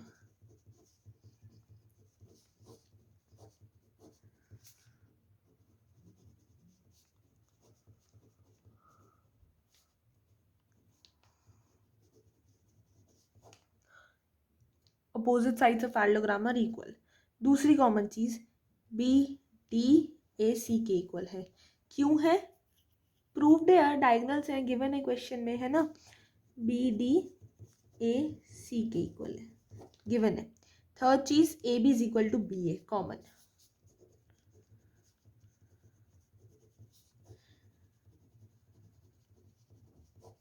राइट। तो अब इसमें कौन सी कॉन्ग्रुएंसी लगी? अभी हमने एक भी एंगल इसमें नहीं दिखाया है, तो कॉन्ग्रुएंसी सीधे सीधी लगी है। SSS तीनों ही साइड्स आ रही है। SSS congruency triangle DAB is congruent to triangle CBA। हो गया कॉन्ग्रुएंट। अब चलते हैं। अब जब हमने ये कॉन्ग्रुएंट प्रूव कर दिया तो अब हम ये कह सकते हैं कि एंगल A एंगल B के इक्वल है। हम पहले नहीं कह सकते थे ये बात। क्यों नहीं कह सकते थे हम ये बात? क्योंकि तब तक हमने इसकी साइड्स इक्वल प्रूफ नहीं करी थी। जब तक साइड्स इक्वल प्रूफ नहीं करेंगे एंगल कहाँ से कर देंगे? पहले तो साइड्स इक्वल जरूरी होनी चाहिए ना। पहले तो पैरेललोग्राम बनेगा तभी तो स्क्वायर होगा ना। जब तक पैरेललोग्राम नहीं होगा स्क्वायर कैसे होगा? जब इसे रोम्बस प्रूव करा साइड्स इक्वल करके, जब रोम्बस हो गया तो पैरेललोग्राम हो गया, पैरेललोग्राम हो गया तो साइड्स इक्वल हो गई। अब साइड्स अपोजिट साइड्स इक्वल हो गई, तो अब हमने इसको इसलिए अब दूसरी कॉन्ग्रुएंसी से करा। तो अब हम कह सकते हैं एंगल A एंगल B के इक्वल है बाय CPCD। लेकिन हम ये चीज़ भी जानते हैं कि अगर हम एंगल A और एंगल B को ऐड करें तो हमें क्या मिलेगा? हमें 180 डिग्री मिलेगा। क्यों मिलेगा? क्योंकि हमें पता है ये पैरेललोग्राम है, और पैरेललोग्राम होता है तो पैरेलल होती है लाइंस, और पैरेलल लाइंस है तो को इंटीरियर एंगल यहाँ हो सकता है। एंगल A एंगल B के, एंगल A और एंगल B को इंटीरियर एंगल हो सकते हैं। अब जब प्रूव कर दिया एंगल A और एंगल B आपस में इक्वल है, तो क्या मैं इसे एंगल B की जगह एंगल A ही लिख सकती हूँ? That might be 2 angle A is equal to 180 degree, angle A is equal to 90 degree. Angle A की वैल्यू आ गई है 90 डिग्री, और इसी तरह एंगल C की और एंगल D की भी वैल्यू आ जाएगी 90 डिग्री। एंगल A की तो आई गई है और एंगल B की भी, क्योंकि आपस में इक्वल है 90 degree. Similarly angle C equal angle D is equal to 90 degree. अब हम यहाँ पर ना इक्वेशंस को नेम देंगे। सबसे पहली इक्वेशन जब हमें पता चला था चारों साइड्स इक्वल है। दूसरी इक्वेशन जब हमने इन्हें एंगल्स को प्रूव कर दिया कि ये चारों एंगल्स इक्वल है। तो जब फ्रॉम इक्वेशन 1 एंड 2 जब साइड्स भी इक्वल हो जाएं और एंगल्स भी इक्वल हो जाएं, तो हम ये बात प्रूव कर सकते हैं कि जो क्वाड्रिलेटरल ABCD है ये एक स्क्वायर है। From equation 1 and 2 quadrilateral ABCD is a square and that's all. Question 5 हो गया कंप्लीट। प्रूफ हो गया कि जो क्वाड्रिलेटरल ABCD है ये एक स्क्वायर है। तो हमारा क्वेश्चन इसी के साथ होता है complete. So now we will move to our next question, question number 6। So let's see what's question number 6 saying. Question 6 ने तो बातों बात में बहुत ज़्यादा कुछ कह दिया, जितना हमने एक्सपेक्ट भी नहीं करा था। क्वेश्चन 6 से इतना कुछ कह दिया है। देखते हैं क्या कहा है। क्वेश्चन 6 कह रहा है डायगोनल AC जो है पैरेललोग्राम का ABCD वो बाइसेक्ट कर रहा है एंगल A को। देखते हैं कैसे कर रहा है। पैरेललोग्राम ड्रॉ करते हैं सुंदर सा। इसका ये जो डायगोनल AC है ये बाइसेक्ट कर रहा है किसे? एंगल A को। मतलब इक्वल पार्ट में डिवाइडेड है, हाफ हो रहा है, बिल्कुल बाइसेक्ट कर रहा है। शो करो कि ये एंगल C को भी बाइसेक्ट करे। अगर एंगल A बाइसेक्ट हो रहा है तो एंगल C भी बाइसेक्ट होना चाहिए। पहला पार्ट, इसके दो पार्ट हैं। पहला तो कहता है show it bisects angle C also, ठीक है। और सेकेंड पार्ट इसका जो है दैट सेज कि शो करो कि ABCD एक रोम्बस है। मुझे तो इजी से लग रहे हैं पार्ट्स, आपको कैसे लग रहे हैं? देखते हैं, चलो कैसे लग रहे हैं आपको करके ही पता चलेगा ना। Let's see how to solve it. देखो इस क्वेश्चन में ना हम कॉन्ग्रेंसी प्रूफ नहीं करेंगे, क्योंकि अगर मैं इसमें क्वेश्चन कॉन्ग्रेंसी प्रूफ करूंगी ना that might be little bit confusing, ये कंफ्यूजिंग हो सकता है। तो इसमें कॉन्ग्रेंसी प्रूफ करने के बजाय हम इसको ऐसे ही प्रूफ करेंगे। वो कैसे करेंगे अब आप देखते जाओ, अभी तो गेम शुरू हुआ है। देखो सबसे पहली चीज़, जब हमें पता है कि ए सी एंगल ए पे बाइसेक्ट कर रहा है, we know that since A C bisect कर रहा है एंगल ए को, तो दैट मीन्स एंगल 1 और एंगल 2 इक्वल हुए। हमने यहाँ एंगल्स नेम दे दिया ना, एंगल 1, एंगल 2, एंगल 3, एंगल 4। जब इस पे बाइसेक्ट कर रहा है तो ये आपस में इक्वल हुए, हाफ हाफ डिवाइडेड है, इक्वल हुए, वेरी नाइस। अब हमें ये चीज़ भी पता है कि एंगल 1 एंगल 3 के इक्वल है, और जो ये एंगल 2 है ये एंगल 4 के इक्वल है। और ऐसा क्यों है? क्योंकि ये ऑल्टरनेट इंटीरियर एंगल्स हैं, राइट। इसको इक्वेशन नंबर बना दो 1, इसे इक्वेशन 2, इसे इक्वेशन 3। 3 इक्वेशंस हो गई। इक्वेशन नंबर क्यों दिया भी बताएंगे। अगर एंगल 1 एंगल 2 के इक्वल हुए, है ना, ये हमें पता है, एंगल 1 एंगल 3 के इक्वल है और एंगल 2 एंगल 4 के इक्वल है। एंगल 1 एंगल 2 के इक्वल है, एंगल 2 एंगल 4 के इक्वल है, तो क्या मैं ये बात कह सकती हूँ कि एंगल 1 4 के इक्वल हुआ, है ना, 1 4 के इक्वल हुआ। क्यों? क्योंकि एंगल 1 एंगल 3 के इक्वल है, एंगल 2 एंगल 4 के इक्वल है। देखो एंगल 1 और एंगल 2 आपस में इक्वल है।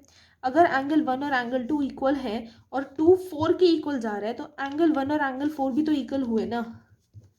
रफली ले लो आप इसे, 1 2 के इक्वल है और 2 4 के इक्वल है, तो 2 और 4 इक्वल है और 1 और 4 तो इक्वल हो ही गए। अब इधर देखो, एंगल 1 3 के इक्वल है और एंगल 1 2 के भी इक्वल है, एंगल 1 एंगल 2 के इक्वल है और फिर एंगल 1 एंगल 3 के इक्वल है। एंगल 1 की जगह एंगल 2 भी लिख सकती हूँ मैं, तो एंगल 2 किसके इक्वल हो गया? एंगल 3 के इक्वल हो गया। एंगल 2 एंगल 3 इक्वल है, एंगल 1 एंगल 4 इक्वल है। अब पॉइंट की बात ये, अगर एंगल 1 और एंगल 2, ये जो दोनों एंगल हैं, इनकी जगह हम कुछ और लिख दें, तो क्या मतलब अब एंगल 3 और एंगल 4 आपस में इक्वल हो सकते हैं? ज़रूर हो सकते हैं। अब देखो मैं आपको कैसे बताती हूँ ये चीज़। हमें ये पता है एंगल 1 एंगल 2 के इक्वल है, we know that angle 1 angle 2 के इक्वल है। Take it in rough, you don't have to write it. Angle 1 angle 2 के इक्वल है, तो क्या एंगल 2 की जगह एंगल 1 भी लिख सकते हैं? आप दोनों चीज़ें इक्वल है, ठीक है, लिख सकते हैं। तो इस एंगल 2 की जगह मैं अगर लिख दूँ एंगल 1 ही, प्रूफ हो गया एंगल 1 एंगल 4 के इक्वल है। चलो अब दूसरी चीज़ देखते हैं, एंगल 2 एंगल 4 के इक्वल है, या हाँ ये वाली देख लेते हैं, एंगल 1 एंगल 3 के इक्वल है। तो एंगल 1 की जगह एंगल 2 आ सकता है, आ सकता है। तो ये हो जाएगा एंगल 2 एंगल 3 के इक्वल है। ये हो गया एंगल 1 4 के इक्वल है और एंगल 2 एंगल 3 के इक्वल है। अब आपको ये बात पता है कि एंगल 1 जो है ये एंगल 2 के इक्वल है ना, एंगल 1 एंगल 2 के इक्वल है। तो अगर एंगल 1 एंगल 2 के इक्वल है, एंगल 1 की जगह एंगल 4 भी लिखा जा सकता है और एंगल 2 की जगह एंगल 3 भी लिखा जा सकता है। तो अब ये बात प्रूफ हो गई कि एंगल 4 एंगल 3 के इक्वल है। आपको ये हल्का हल्का कंफ्यूजिंग लग रहा होगा, बिल्कुल कंफ्यूजिंग नहीं है, ये चीज़ बहुत आसान है कि अगर हमें पता है दोनों इक्वल हैं आपस में, ऐसे हम दिमाग लगाएं तो एंगल 4 और एंगल 3 हमने इक्वल निकाल दिए। और अगर एंगल 4 और एंगल 3 इक्वल हो गए तो that means A C angle C पे बाइसेक्ट कर रहा है, क्योंकि हाफ पार्ट में हो गए तो दैट मीन्स यहाँ पे बाइसेक्ट कर रहा है, हमने ये चीज़ शो कर दी। Therefore AC bisects angle C, hence proved. हमने इसका फर्स्ट पार्ट सॉल्व कर दिया।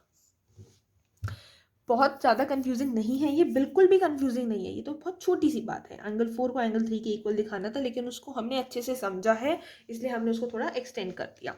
तो फर्स्ट पार्ट बिना कॉन्ग्रुएंसी के प्रूफ हो गया। अब चलते हैं इसके सेकेंड पार्ट पे। सेकेंड पार्ट कहता है, क्या कह रहा है, अब हमने यहाँ इक्वेशंस बनाई थी, इक्वेशन 1 2 बन रही है अभी भी। वो the second part is saying ABCD एक रोम्बस है। अब जो हमने इक्वेशंस बनाई थी ना, वो इक्वेशंस याद करो, कौन सी? From equation 1 and 2, from equation 1 and 2।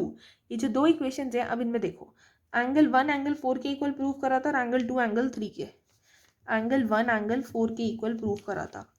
अब आप ये देखो एंगल 1 के सामने कौन सी साइड आ रही है, एंगल 1 और एंगल 4 इक्वल है, इनके सामने कौन सी साइड आ रही है, एंगल 1 के अपोजिट, एंगल 1 के अपोजिट आ रही है BC और एंगल 4 के अपोजिट आ रही है AB, इधर है ना, तो इसके अपोजिट AB आ रही है, अगर 3 होता तो AD हो जाती।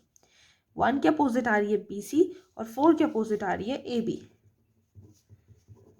ये दोनों इक्वल होंगी, क्यों होंगी, क्योंकि जो साइड्स अपोजिट होती हैं इक्वल एंगल्स के वो आपस में भी इक्वल होती हैं। Sides opposite to equal angles are equal. Okay, तो अब हमें ये पता है कि जो ये एडजेसेंट साइंस होती हैं, एडजेसेंट साइंस पैरेललोग्राम के इक्वल होती हैं। एडजेसेंट साइंस मतलब ये 1 हो गया, ये एडजेसेंट साइड इधर की आ गई, तो ये इक्वल होती है, हमें चीज़ पता है। तो अब हमें ये चीज़ पता चल गया कि AB BC के इक्वल है। जैसे कि हमने अभी प्रूव करा BC AB के इक्वल है, मतलब AB BC के इक्वल है। एडजेसेंट साइड्स पैरेललोग्राम की सारी इक्वल होती हैं, तो AB BC के इक्वल हुआ तो BC CD के इक्वल हो जाएगा। ये एडजेसेंट साइड्स है ना, इसकी एडजेसेंट ये BC हो गई, BC की CD हो गई, CD की DA हो गई। ये एडजेसेंट साइड्स है, तो AB BC के इक्वल हुआ, उसकी एडजेसेंट साइड CD के इक्वल हुआ और फिर AD के इक्वल होगा। जब चारों की चारों साइड्स इक्वल प्रूफ हो जाती हैं तो ये चीज़ भी प्रूफ हो जाती है कि जो पैरेललोग्राम है ABCD ये एक रोम्बस है। तो hence proof that parallelogram ABCD is a rhombus. बहुत इजी क्वेश्चन था, थोड़ा कंफ्यूजिंग था, माइंड हिल गया, लेकिन इजी था, हमने बहुत अच्छे से इसको सॉल्व कर लिया विदाउट एनी कॉन्ग्रेंसी, बिना कॉन्ग्रेंसी के सॉल्व करे। That's the interesting topic of this chapter. अब चलते हैं नेक्स्ट क्वेश्चन, क्वेश्चन नंबर 7 पे। कोई कंफ्यूजन है तो मुझे कमेंट करके ज़रूर बताना। अब क्वेश्चन 7 इसका बिल्कुल उल्टा है क्वेश्चन 6 का। कैसे? कह दिया कि ABCD एक रोम्बस है, शो करो ABCD क्या है, एक रोम्बस है।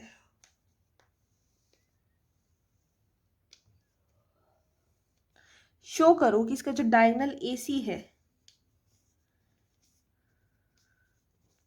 ये बाइसेक्ट कर रहा है एंगल A को भी और एंगल C को भी, और ये जो डायगोनल BD है ये एंगल B और D को बाइसेक्ट कर रहा है।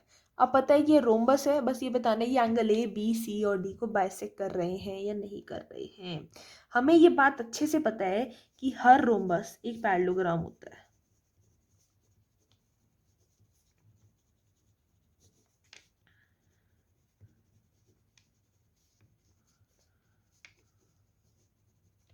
We know that thing that every rhombus is a parallelogram. तो अब हम इसमें क्या करेंगे, कॉन्ग्रेंसी अभी नहीं लेंगे, अभी बिना कॉन्ग्रेंसी के इस चीज़ को देखेंगे। क्या देखेंगे इसमें, हम सबसे पहले एंगल्स बनाएंगे। क्या बनाएंगे? एंगल्स। देखो सबसे पहले एंगल 1 कहाँ से ले, यहीं से ही लिया जाता है एंगल 1, तो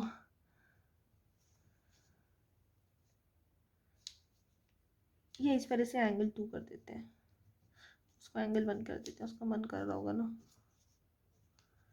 ठीक है, हमने इसमें एंगल्स बनाए। अब देखते हैं इसका टॉपिक। सबसे पहली बात, जब हमने अभी ये चीज़ प्रूफ करी कि ये रोम्बस है और पता है हमें ये चीज़ रोम्बस है गिवन है और रोम्बस पैरेललोग्राम होता है, तो अब जो हम ये ट्रायंगल ले रहे हैं, इन ट्रायंगल ABC, ये जो ट्रायंगल ABC है इसकी जो साइड AB है ये BC के इक्वल होगी। क्यों होगी? क्योंकि रोम्बस की सारी साइड्स इक्वल होती हैं, रोम्बस की सारी साइड्स इक्वल होती हैं, AB BC के इक्वल होगी। All sides of rhombus are equal, लिख लेना आप। तो इसको नेम दे देते हैं फर्स्ट इक्वेशन। अब दूसरी चीज़, एंगल 1 एंगल 2 के इक्वल होगा। क्यों? जो एंगल्स इक्वल साइड्स के अपोजिट होते हैं वो एंगल्स भी इक्वल होते हैं। एंगल AB का अपोजिट एंगल 1 है और एंगल BC का अपोजिट एंगल 2 है, तो जो angles opposite to equal sides are also equal, जो एंगल्स इक्वल साइड्स के अपोजिट होते हैं वो भी इक्वल ही होते हैं। ये चीज़ भी प्रूफ हो गई। आप देखते हैं, लेकिन अब हमें ये चीज़ भी पता है कि एंगल 1 और 3 भी इक्वल है। अगर एंगल 1 और 2 इक्वल है तो एंगल 1 और 3 भी तो इक्वल है। क्यों है ऐसा? क्योंकि ये ऑल्टरनेट इंटीरियर एंगल है, ये आपस में ऑल्टरनेट इंटीरियर एंगल है। 1 और 3 पैरेललोग्राम है तो देखो लाइंस तो सारी इक्वल होंगी ना, और इसे हमने इक्वेशन नंबर 2 मान लिया। क्योंकि इस इक्वेशन से हम कुछ प्रूव करेंगे। क्या प्रूव करेंगे? कि एंगल 2 एंगल 3 के इक्वल। अभी मैंने उस पर आपको लंबा चौड़ा बिल्कुल एक एक्सप्लेनेशन दिया था कि अगर एंगल 1 एंगल 3 के इक्वल हुआ तो एंगल 3 एंगल 1 एंगल 3 के है और एंगल 1 एंगल 2 के इक्वल है, तो ये एंगल 2 और 3 भी आपस में इक्वल होंगे। और वो कैसे होंगे आई डोंट थिंक सो कि मुझे अब समझाने की जरूरत है। तो एंगल 2 एंगल 3 के इक्वल प्रूफ हो गए हैं। क्यों हो गए हैं? फ्रॉम इक्वेशन 1 एंड 2 यू में से। हम यहाँ तभी नेम दे रहे हैं फ्रॉम इक्वेशन 1 एंड 2। 1 इक्वेशन ही गलत बन गई, इक्वेशन 1 ये होनी चाहिए।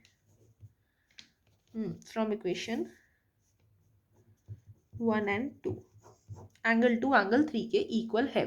तो दैट मीन्स एंगल 2 एंगल 3 के इक्वल हुआ तो मतलब ए सी लाइन बाइसेक्ट कर रही है एंगल ए को। जब ये आपस में इक्वल हो गए तो मतलब लाइन बाइसेक्ट कर रही है इस एंगल को, आपस में इक्वल प्रूफ हो गए, तो मतलब अब ये बाइसेक्ट कर रही है एंगल ए पे। जब एंगल 1 और 4 इक्वल होंगे तो ये इसको बाइसेक्ट करेगी। किसे बाइसेक्ट करेगी? मतलब अगर जब एंगल 1 और 4 इक्वल होंगे तो एंगल सी को बाइसेक्ट करेगी। अब आपको इसमें हम सिमिलरली भी तो लिख सकते हैं, ऑफ कोर्स लिख सकते हैं, लेकिन हम नहीं लिखेंगे क्योंकि अगर एग्जाम में सिर्फ यही वाला पार्ट आ जाता है, इसमें ही हमें मतलब एंगल सी ही बाइसेक्ट करने को कहा जाए तो हम इसको कैसे बाइसेक्ट प्रूव करेंगे, इसलिए हम अभी इसको नहीं लिख रहे हैं। तो जैसा कि ये चीज़ प्रूफ हो चुकी है कि ए सी एंगल ए को बाइसेक्ट कर रहा है, अब ये चीज़ कैसे प्रूव करूँ मैं कि ए सी एंगल सी को भी बाइसेक्ट कर रहा है? That's very simple. देखो यही साइड में कर लेते हैं क्योंकि फिर हमें ना फिगर में प्रॉब्लम आ जाएगी। ये ऐसे प्रूफ होगी चीज़ जब ए सी इसको बाइसेक्ट कर रहा है हमारा एंगल ए को, तो हमें ये पता है एक चीज़, हमने ये दो इक्वेशंस बनाई है, एंगल 1 एंगल 2 के इक्वल है और एंगल 2 एंगल 3 के इक्वल है। जब 1 2 के इक्वल है, 2 3 के इक्वल है, हम ये चीज़ भी जानते हैं कि एंगल 2 एंगल 4 के इक्वल है। From equation 1 and 2 we can right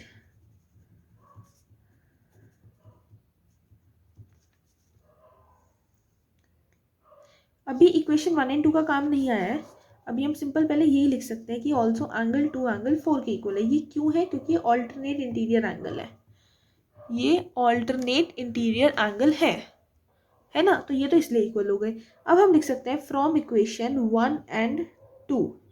from equation 1 and 2 हम ये चीज़ प्रूव कर सकते हैं, एंगल 2 की जगह मैं अगर रख दूं एंगल 4, तो एंगल 2 क्योंकि 4 के इक्वल है और 1 2 के इक्वल है तो 2 की जगह 4 रखा जा सकता है, या एंगल 1 की जगह 2 यहाँ पर 2 है तो इसकी जगह मैं 4 रख सकती हूँ, तो एंगल 1 भी रख सकती हूँ। तो एंगल 1 और जो ये 4 है ये आपस में इक्वल हो गए क्योंकि एंगल 1 और 2 आपस में क्या है? इक्वल है, और 1 और 2 की जगह 1 भी आ सकता है, तो ये बात प्रूफ हो गई कि एंगल 1 एंगल 4 के इक्वल है। और अगर एंगल 1 एंगल 4 के इक्वल है दैट मीन्स कि AC लाइन यहाँ पर एंगल सी पे इन दोनों एंगल्स को हाफ पोर्शन में डिवाइड कर रही है, that means AC bisects angle C also.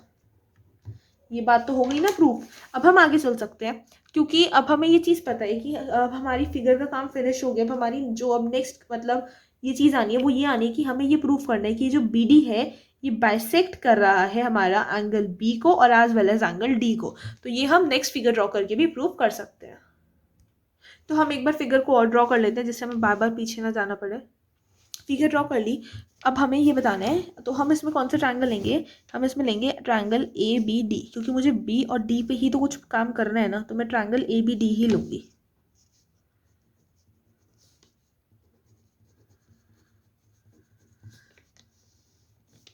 So in triangle ABD अब देखो मैं इसमें सबसे पहले क्या चीज़ देखती हूँ, मैं एंगल्स को नेम दे देते हैं।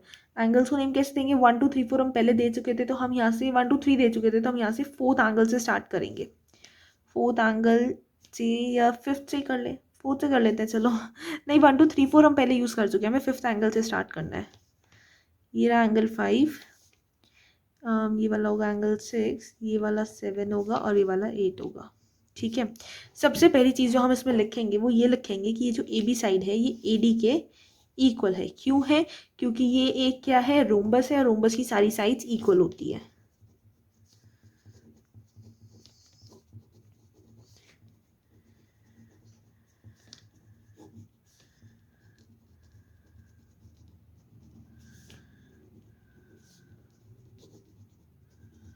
है ना? और AB की अपोजिट साइड कौन सी है? AB की अपोजिट एंगल 5 है और AD का अपोजिट एंगल 6 है। जो एंगल्स अपोजिट साइड के इक्वल, जो साइड्स अपोजिट होती हैं और इक्वल होती हैं, angles opposite to equal sides are also equal. जो एंगल इक्वल साइड्स के अपोजिट होते हैं वो एंगल्स भी इक्वल होते हैं। So here what I will write, angle 5 angle 6 के इक्वल है, angles opposite to equal sides are equal,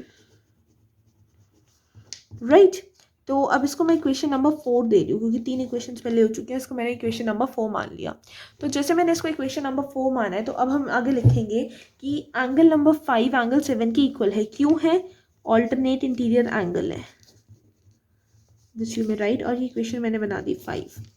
next thing I will right कि एंगल 5 एंगल 6 के इक्वल है, एंगल 5 एंगल 7 के इक्वल है। तो hence proof that angle 6 is equals to angle 7 from equation 4 and 5 कि angle 6 किसके equal है? Angle 7 के। ये बात हो गई प्रूफ कि angle 6 equal angle 7 from equation 4 and 5। और अगर एंगल 6 और एंगल 7 इक्वल है दैट मीन्स ये प्रूफ हो गया कि जो BD है ये किसको बाइसेक्ट कर रही है? एंगल 6 और 7 इक्वल है, B को बाइसेक्ट कर रही है। Therefore, BD bisects angle B, right? और अब इसी तरह हम ये भी प्रूव करेंगे BD एंगल D को बाइसेक्ट करिए। कैसे? ऑल्सो वी नो कि एंगल 6 जो है एंगल 8 के इक्वल है। क्यों? Alternate interior angle, and this we will name as equation number 6। अब फोर्थ इक्वेशन से और सिक्स्थ इक्वेशन से, फोर्थ इक्वेशन से और सिक्स्थ इक्वेशन से ये प्रूफ हो गया from equation 4th and 6th, this is proved that angle 6 angle 8 के, एंगल 5 एंगल 8 के इक्वल है। दैट मीन्स जो ये लाइन BD है ये बाइसेक्ट कर रही है एंगल D को। और ये हमारा क्वेश्चन पूरी तरह से सॉल्व हो गया क्योंकि इसमें हमने हर चीज़ अब प्रूफ कर दी है जो भी हमसे क्वेश्चन में पूछी गई थी कि आपको ये बताना है कि BD एंगल B को भी बाइसेक्ट करे, D को भी करे, A को भी करे, C को भी करे। AC पिछले उसमें करा था पिछले टर्न पे, और इस बार हम कर रहे हैं, मतलब पिछले फिगर में AC को करा था और इस बार BD को प्रूफ कर दिया। तो ये क्वेश्चन बहुत ईजी था, हमारा 7th हो गया। अब हम 8th क्वेश्चन पे चलते हैं। So what question number 8 says, question 8 says ABCD एक रेक्टेंगल है जिसमें एक डायगोनल AC बाइसेक्ट कर रहा है। चलो पहले फिगर ड्रॉ कर लेते हैं, उससे ना अच्छे से समझ में आएगा।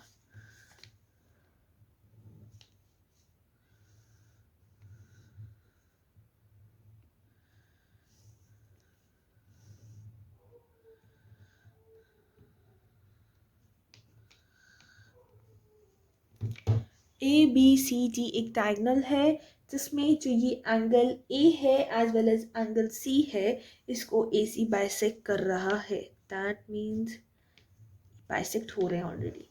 तो इसमें हमें ये चीज़ प्रूफ करनी है, शो करना है कि जो ABCD है ये एक स्क्वायर है। बस हमें इसमें ये प्रूफ करना है। 3 पार्ट्स है इसके, ABCD स्क्वायर है, डायगोनल BD बाइसेक्ट कर रहा है एंगल B और D को। सॉरी 2 पार्ट्स हैं, बस ये 2 पार्ट्स इसमें हमें प्रूफ करने हैं। So let's prove it out. देखो सबसे पहले हम इसमें क्या चीज़ लिखेंगे कि हमें पता है कि ये एक रोम्बस है। क्यों? क्योंकि क्वेश्चन नंबर, सॉरी रोम्बस बोल दिया, रेक्टेंगल है, क्योंकि क्वेश्चन नंबर 8 में ये बात गिवन है कि ABCD क्या है? एक रेक्टेंगल है।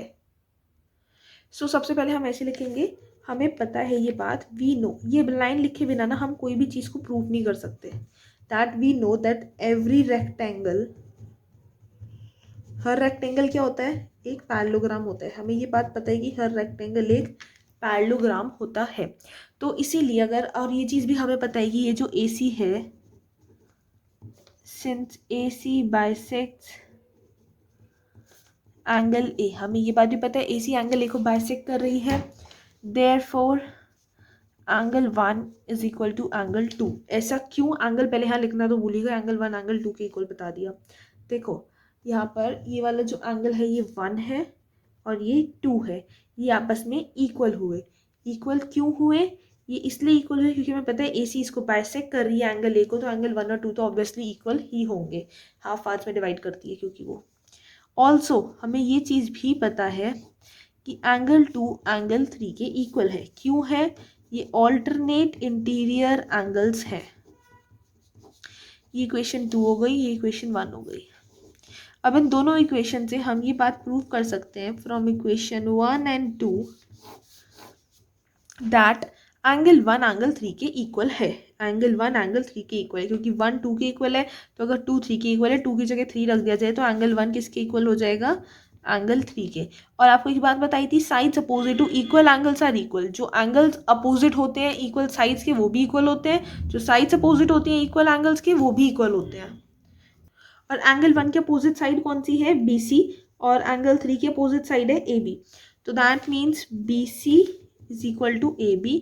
क्यों, sides opposite to equal angles are equal.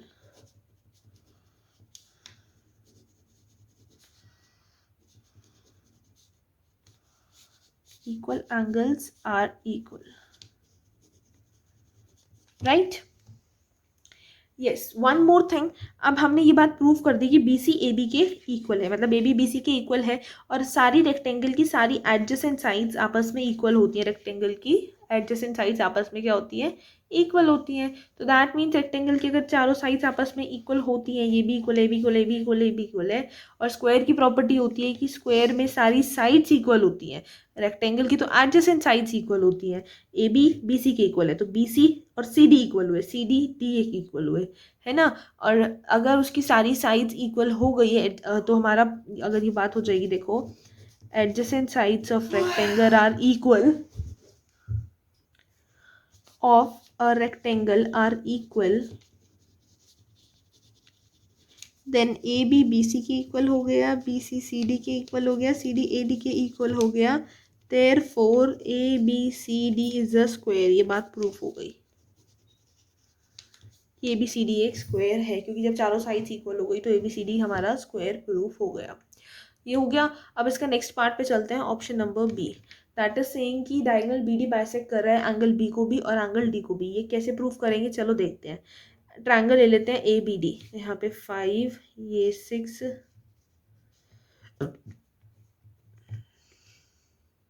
क्योंकि ABD में ही 5, मतलब ये जो हमारा BD लाइन आ रही है।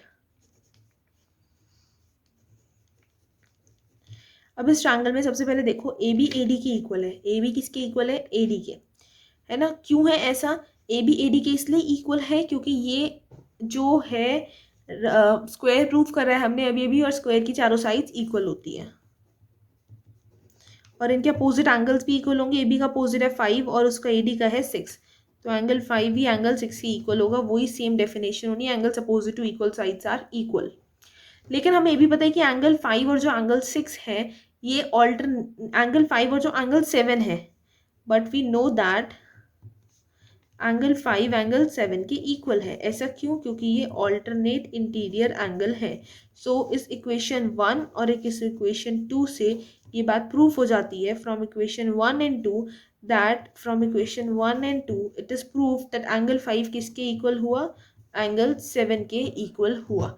हमने ये बात प्रूफ कर दी, एंगल 5 एंगल 7 के, एंगल 6 एंगल 7 के इक्वल हुआ, सॉरी गलती हो जाती है, एंगल 6 एंगल 7 के इक्वल हुआ। तो दैट मीन्स एंगल 6 एंगल 7 के इक्वल हुआ, therefore BD bisects angle B। आगे का काम भी हमें यही करना होगा, नहीं तो हमारा जो वो काम है, हमारी फिगर वाला फिगर छूट जाएगी, है ना। तो अब देखो यहाँ क्या होगा आगे। अब हमें ये पता चल गया BD ने बाइसेक्ट कर रहा है एंगल B को, क्योंकि हाफ ऑफ 5 में डिवाइड हो गए, इक्वल हो गए, तो बाइसेक्ट हो रहा है। अब हमें ये बात पता है कि ये 6 एंगल जो है ये 5 के इक्वल है, हमने प्रूव करा है अभी अभी। और ये जो ये भी हमें पता है कि 5 हमारा 7 के इक्वल है। Also we know that angle 6 angle 8 के भी इक्वल है। क्यों है, क्योंकि ये ऑल्टरनेट एंगल है, और इसको इक्वेशन नंबर बना दो 3। तो इक्वेशन 1 और 3 से हम ये बात प्रूव कर सकते हैं, from equation 1 and 3, that angle 5 angle 8 के इक्वल होगा। और अगर एंगल 5 एंगल 8 के इक्वल होगा, that means BD bisects angle D। That's all, पता चल गया BD बाइसेक्ट करिए एंगल D को, और ये क्वेश्चन हो गया पूरा। पता है चैप्टर थोड़ा कंफ्यूजिंग है, अगर आप इसको खुद 10 टाइम्स भी नहीं करोगे ना, तो आप इस चैप्टर को नहीं समझ सकते। That's very very means easy नहीं है, हार्ड है, ये चैप्टर बहुत ज़्यादा हार्ड है है तो बहुत इजी, लेकिन अगर आप इसे 10 टाइम्स तक नहीं करोगे तो आपके लिए बहुत ज़्यादा हार्ड है ये। वैसे इसमें कुछ नहीं करना है, इसमें बस हल्के हल्का ये बिल्कुल चीटिंग चैप्टर है, जो क्वेश्चन में गिवन है उसको ही ढूंढ निकाल निकाल कर लिखना है बस, और इसमें कुछ नहीं करना, बहुत ईजी है ये। बट आपके लिए हार्ड है अगर आप ये 10 टाइम्स अगर एक क्वेश्चन को ट्राई नहीं करते हो। तो क्वेश्चन 8 हो गया, let's move to a question number 9। So now it's turn for question number 9, that what it's saying that in parallelogram ABCD, एक पैरेललोग्राम है ABCD। अभी पैरेललोग्राम बड़ा ट्विस्टेड जैसे कैसे ड्रॉ करा जाए, इसको ऐसे ही ड्रॉ कर लेते हैं, तो चलो ऐसे ही कर लेते हैं, क्या जाता है।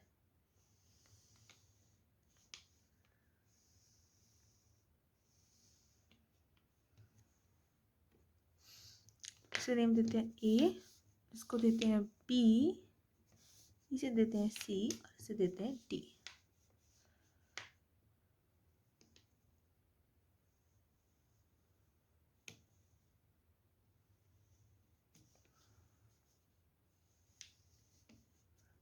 हो गया, ये हो गई Q एंड P। ओके, तो ये हमारा पैरेललोग्राम हो गया बहुत सुंदर सा तैयार। अब देखो क्वेश्चन में क्या कहा गया है। इस पैरेललोग्राम में 2 पॉइंट्स हैं P और Q, ये लिए गए हैं डायगोनल BD पर, सच दैट कि DP जो है DP ये BQ के इक्वल है। तो अब आपको इसमें ये प्रूफ करनी है, इसमें बहुत सारी चीज़ें प्रूफ करने के लिए कही गई है, मतलब एक ना आधी, इसमें बहुत कुछ का है प्रूफ करने को। जो पहली चीज़ इसमें प्रूफ करनी है हमें वो ये है कि ट्रायंगल APD, इस ट्रायंगल APD को ट्रायंगल CQB के क्या दिखाना है, इक्वल दिखाना है, कॉन्ग्रुएंट दिखाना है। चलो फिर दिखाते हैं कहाँ गया है। तो कैसे दिखाएंगे कॉन्ग्रुएंट दिखाने के लिए, सबसे पहले क्या लिखेंगे, इसमें गिवन लिखेंगे। गिवन क्या चीज़ है, चलो लिखते हैं। इस क्वेश्चन में जो हमें गिवन है वो ये दे रखा है कि PQ, मतलब हमें ये दे रखा है in triangle APD and triangle CQB। इसमें हमें मतलब हमें पहले तो ये लिखना है क्वेश्चन में क्या गिवन है, पैरेललोग्राम ABCD in which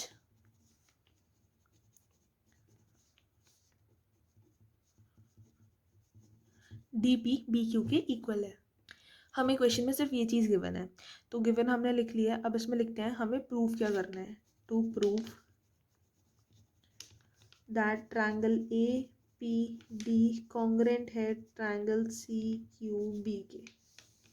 ये चीज़ हमें करनी है प्रूफ, और करते हैं इसको प्रूफ। कैसे प्रूफ करेंगे, 2 ट्रायंगल बताए हैं APD और CQB।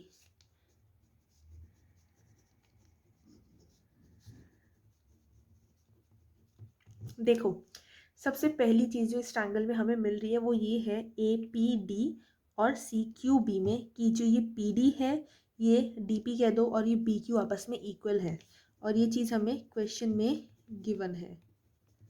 ये चीज़ कहाँ है, हमें क्वेश्चन में ऑलरेडी गिवन है। पहली चीज़ ये हो गई। अब हम इसमें एंगल्स नेम करेंगे। एंगल्स नेम कैसे करेंगे, यहाँ वाला एंगल 1 हो गया और ये वाला एंगल 2 हो गया, तो एंगल 1 एंगल 2 के इक्वल हुआ ना।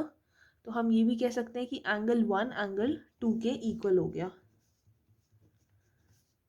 क्योंकि ये ऑल्टरनेट इंटीरियर एंगल है। हम प्रूफ करने के लिए कुछ ना कुछ 3 चीज़ें तो लानी है ना, दिमाग लगाना पड़ेगा। तीसरी चीज़ ये प्रूफ कर सकते हैं कि इसमें हम मतलब दिखा सकते हैं जो ये AC है, AC और ये जो BD है, ये क्या है, अपोजिट एंगल है पैरेललोग्राम के। AC नहीं सॉरी AD और ये जो CB है, AD कह दो या BC कह दो, ये क्या है, अपोजिट साइड्स हैं पैरेललोग्राम की। और आप जी बात जानते हैं अपोजिट साइड्स पैरेललोग्राम की इक्वल होती है। तो ये इक्वल दिखा दी, 3 चीज़ें हमें मिल गई। तो अब इसमें हम कौन सी कॉन्ग्रुएंसी लगाएं, ये ट्रायंगल बन रहा है हमारा, हाँ APD, तो इस ट्रायंगल में CQB, हाँ मुझे क्या चीज़ दिख रही है, पहले तो मेरी एक साइड आई, फिर मेरा एक एंगल आया, फिर मेरी एक साइड आई, तो मतलब मुझे इसमें लग रहा है SAS कॉन्ग्रुएंसी चलेगी।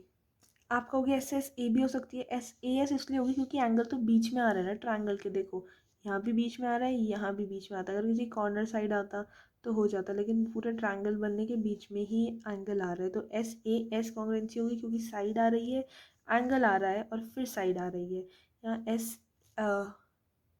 एस ए तो हो ही नहीं सकती। और एक बात और है, एस एस ए तो कहीं अप्लाई हो ही नहीं सकती क्योंकि वो एक कॉन्ग्रेंसी भी नहीं है ना, वो तो एक कॉन्ग्रेंसी भी नहीं होती है। तो इसमें देयरफॉर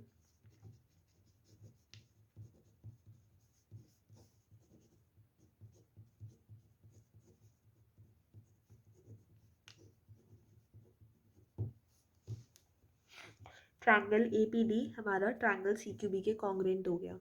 यही चीज़ हमें प्रूफ करने को कही गई थी। अब सेकेंड पार्ट में कहा गया है ए पी सी क्यू के इक्वल दिखाओ। पता है आपको ये हम कैसे दिखाएंगे? अभी तो हम सब इकट्ठा कर रहे हैं तो हम बार बार कुछ नहीं, मतलब एक साथ कर रहे हैं तो हम बार बार कुछ नहीं करेंगे, एक ही बार में दिखाएंगे। ए पी सी क्यू के इक्वल कैसे होगा? ए पी सी क्यू के इक्वल होगा, कॉन्ग्रेंट पार्ट है कॉन्ग्रेंट ट्रायंगल के, बाय एस सी एस कॉन्ग्रेंसी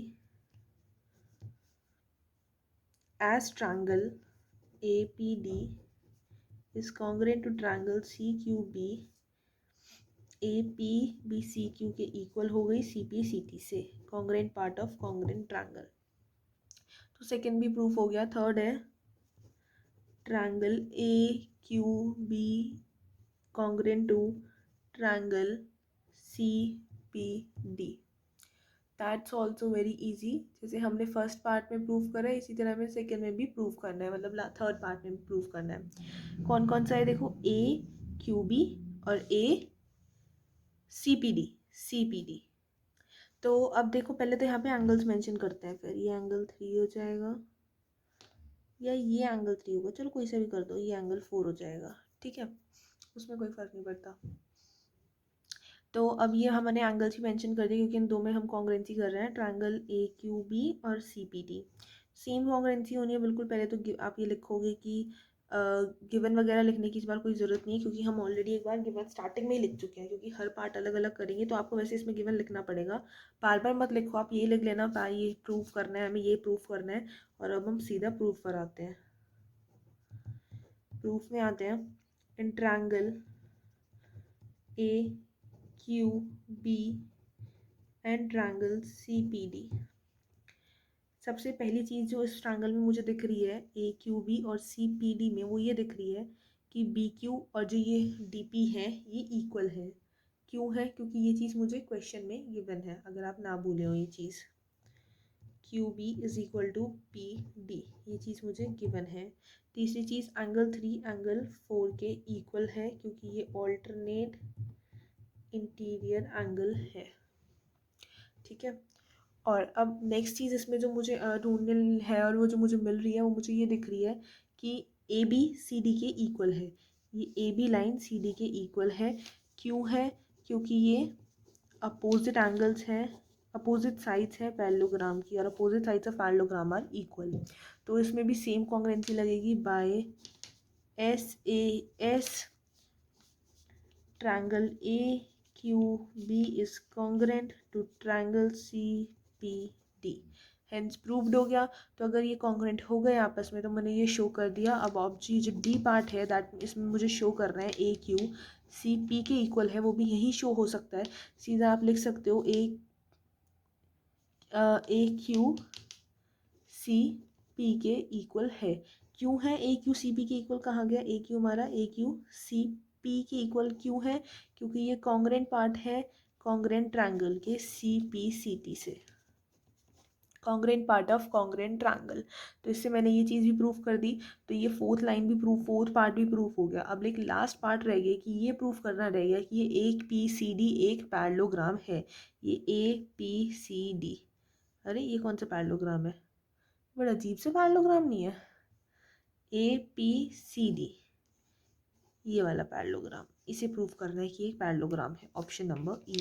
चलो इसको भी प्रूव करते हैं। इसमें हमें सबसे पहले क्या करना है, हमें सबसे पहले इसमें कॉन्ग्रुएंसी लगानी है। या इसमें कॉन्ग्रुएंसी की जरूरत नहीं है क्योंकि हम इतने ऊपर से कॉन्ग्रुएंसी लगाते आ रहे हैं। हम अब इक्वेशंस बनाते हैं। देखो हमने एक लाइन प्रूव करी थी, A P is equal to C Q, first equation, और ये second equation A Q is equal to C P, है ना। तो ये हमने दो बातें प्रूव करी थी। तो इससे हम ये कह सकते हैं from equation 1 and 2 that opposite sides of quadrilateral APCQ are equal, जब अपोजिट साइड्स इसकी इक्वल है, देखो क्योंकि ये इक्वेशन हमारी 1 है, A P is equal to C Q, A P C Q के इक्वल है, ये अपोजिट हो गई दोनों sides.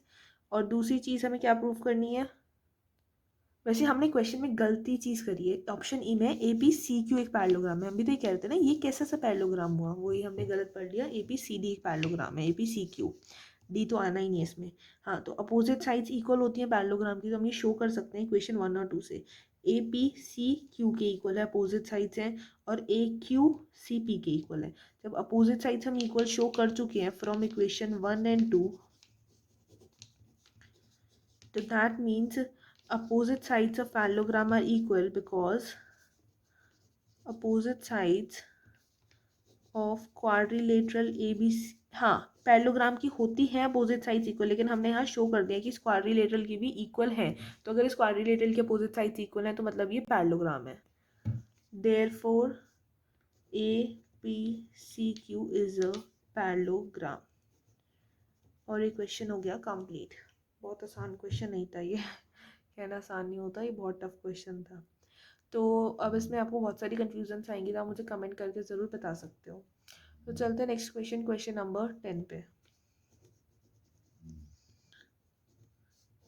What's actually question number 10 is saying कि ABCD एक पैरेललोग्राम है, APCQ इसके परपेंडिकुलर्स है डायगोनल BD पर, बस ये शो कर रहे हैं इसमें कॉन्ग्रुएंसी। चलो ड्रॉ करते हैं।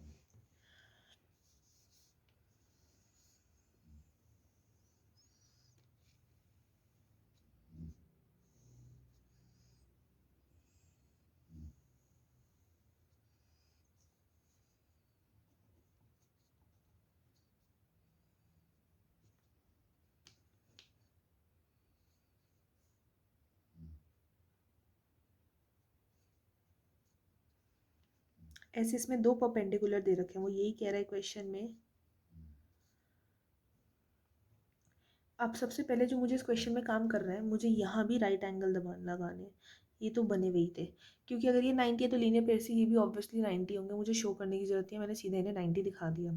मुझे जो इसमें अब चीज़ शो करनी है वो ये है कि ट्रायंगल ए पी बी को कॉन्ग्रेंट दिखाना है ट्रायंगल सी क्यू बी के, सी क्यू डी के सॉरी, सी क्यू डी के मुझे इसे कॉन्ग्रेंट दिखाना है। तो ये मैं कैसे दिखाऊंगी, सबसे पहले चलो करना है, इसको शुरू करते हैं।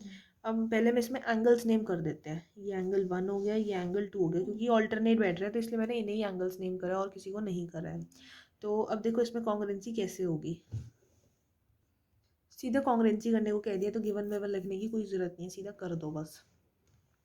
देखो सबसे पहली बात, ए बी जो है, हम कौन सा ट्रायंगल ले रहे हैं, ए पी क्यू और ये ले रहे हैं, तो इसमें ए बी जो है ये सी डी के इक्वल है। क्यों है, क्योंकि क्वेश्चन में ये बात मेंशन है कि एक पैरेललोग्राम है और अपोजिट साइड्स पैरेललोग्राम की इक्वल होती हैं, तो ए बी के इक्वल है C D, opposite sides of parallelogram are equal, angle 1 angle 2 के इक्वल है, alternate interior angle A P Q C Q D, A P Q and C Q D, this is C Q D. तो ये जब A P B है, हाँ, तो अब इस ट्रायंगल में हमें क्या करना है, देखो हमें अब एक चीज़ और ढूंढनी है इसमें, जो मुझे क्या दिख रही है, अब मेरे को नज़र में आ रहा है कि मुझे इसमें कोई भी और चीज़ नहीं मिल रही है ना, मैं इसमें कोई भी और चीज़ नहीं ढूंढ पा रही हूँ, तो मैं इसमें ये चीज़ लिख सकती हूँ कि एंगल 3 और एंगल 4 भी इक्वल है।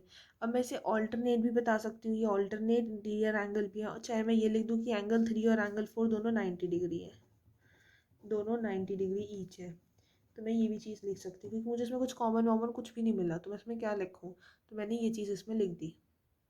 ठीक है, तो अब देखो इसमें कौन सी कॉन्ग्रुएंसी लग रही है, आई अकॉर्डिंग टू मी, अब देखते हैं, चलो इस ट्रायंगल में लग कौन सी कॉन्ग्रुएंसी रही है, एक बार देखते हैं पहले। कॉन्ग्रुएंसी देखने से पहले हम ये भी सोचें कि एंगल 3 और एंगल 4 तो इक्वल हो नहीं सकते, क्योंकि हमने ये ट्रायंगल नहीं लिए हैं।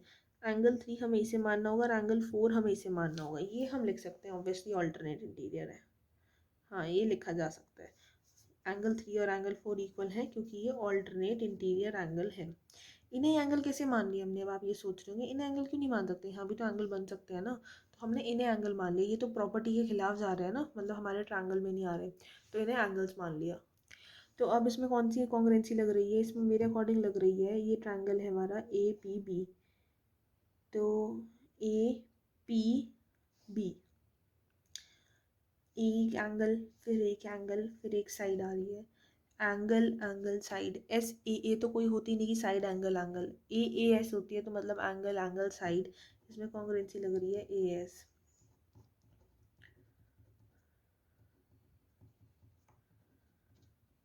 तो ये बात प्रूफ हो गई कि ये दोनों इक्वल है। दूसरी चीज़ जो क्वेश्चन में प्रूफ करने गई थी, ए पी सी क्यू के इक्वल है, ऑब्वियसली हो जाएगा ए पी सी क्यू के इक्वल हो जाएगा by C P C T. That's all and the question is solved. थोड़ी माइनर मिस्टेक्स हमसे हुई हैं इस क्वेश्चन में 2-3 बार, बट हो जाती हैं क्योंकि क्वेश्चन बहुत टिपिकल है। But I don't think so इससे आपको समझने में कोई दिक्कत आई होगी। अब चैप्टर आपका ये चैप्टर का वाला क्वेश्चन भी क्लियर हो गया, तो चलते हैं इसके नेक्स्ट क्वेश्चन पे। So now is the time for question number 11. That's actually saying what? This question approx says in triangle ABC and triangle DEF, दो triangles given है ABC और DEF। पहले तो इसकी figure draw करते हैं। Its figure is like this. Two rectangles हैं इसकी figure में, एक ऐसे है, एक ऐसे है। I तो guess these are congruent triangles. I guess out. मैं अभी पक्का नहीं हूँ, श्योर नहीं हूँ। और यहाँ कुछ ऐसे लाइन्स हैं, राइट? ऐसे ऐसे लाइन्स इसमें क्रिएटेड हैं। तो सबसे पहले हम फिगर ड्रॉ कर लिया हमने। तो फिगर ड्रॉ करने के बाद देखते हैं क्वेश्चन क्या कह रहा है। जो एक ट्रायंगल है ए बी सी और जो दूसरा ट्रायंगल है डी ई एफ, इसमें जो ये ए बी है ये डी ई के इक्वल है। ए बी क्या है? डी ई के इक्वल है। चलो पहली चीज, ए बी डी ई के पैरेलल भी है। ए बी डी ई के पैरेलल भी है। बी सी ई एफ के इक्वल है। बी सी ई एफ के इक्वल है, ओके। और बी सी ई एफ के पैरेलल भी है। वाओ, बहुत इंटरेस्टिंग क्वेश्चन है, बहुत ज्यादा। चलो, तो अब ये बात हमें पता चल गई। Now the thing is that it is asking the question vertices A B और सी जॉइन की गई है। वर्टिसेस ए बी और सी जॉइन की गई है डी ई और एफ को, राइट? हमने जॉइन करा इन्हें respectively.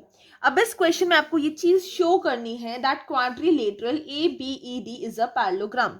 Quadrilateral A B E D एक पैरेललोग्राम है।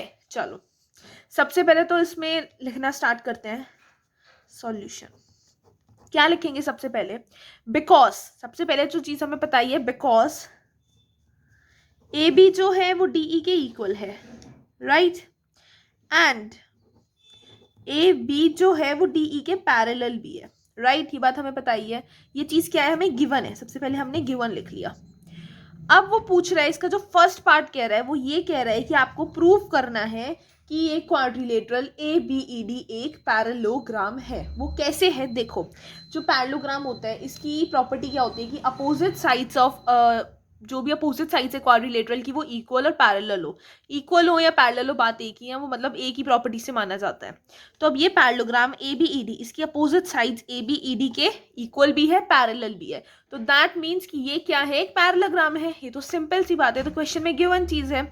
So we will write because AB is equal to DE and AB parallel DE, therefore in quadrilateral ABED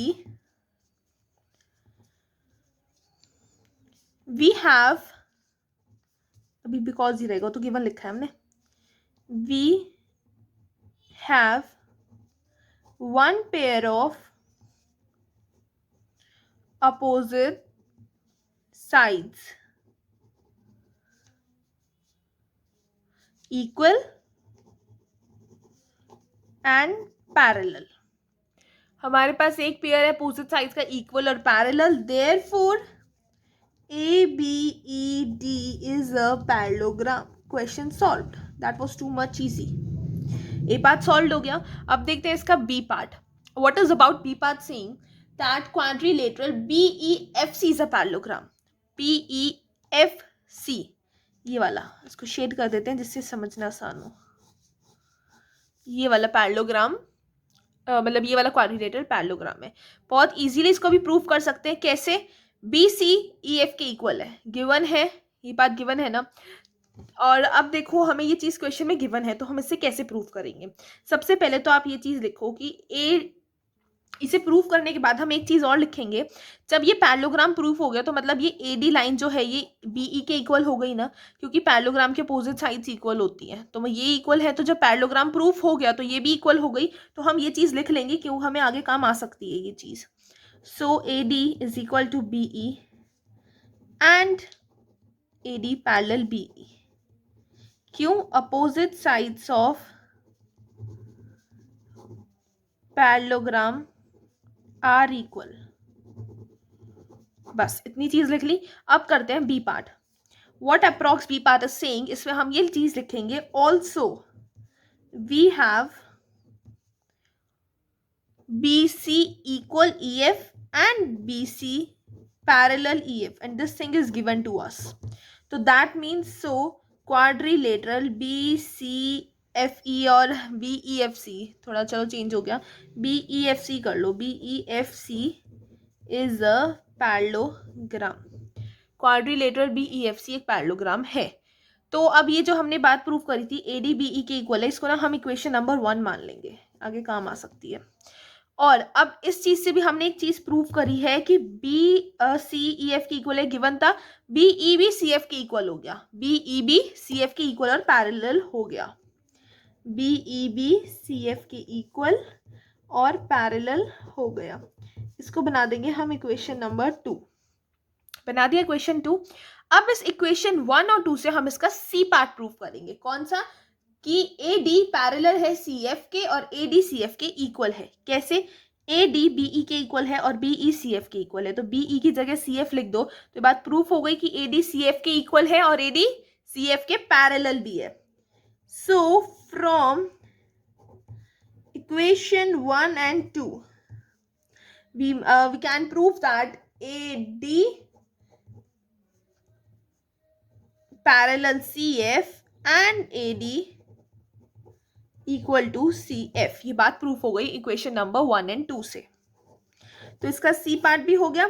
अब देखते हैं D part. That is saying quadrilateral ACFD is a parallelogram. ACFD parallelogram. इसमें दूसरा sign बना देते हैं. ये वाला क्वाड्रिलेटरल एक पैरेललोग्राम है. ACFD एक पैरेललोग्राम है. हमें ये चीज प्रूव करनी है. हम इजीली प्रूव कर सकते हैं. कैसे? क्योंकि बात तो हमने अभी प्रूव करी है, इस इक्वेशन से प्रूव करी है कि जो ये है ADCF के इक्वल है, ADCF के इक्वल है. यहाँ हम लिख सकते हैं बिकॉज यहाँ पे हमने बात प्रूव कर दी ADCF के इक्वल है. Therefore quadrilateral ACFD is a parallelogram. क्योंकि अपोजिट साइड्स पैरेललोग्राम की इक्वल होती है और इसमें दिखा है ADCF के इक्वल है, ADCF के इक्वल है. ये बात तो अभी प्रूफ हो गई है. Opposite sides of parallelogram are equal, right. और इसलिए हमने ये बात प्रूफ कर दी कि एक पैरेललोग्राम है. ये भी क्वेश्चन हो चुका है.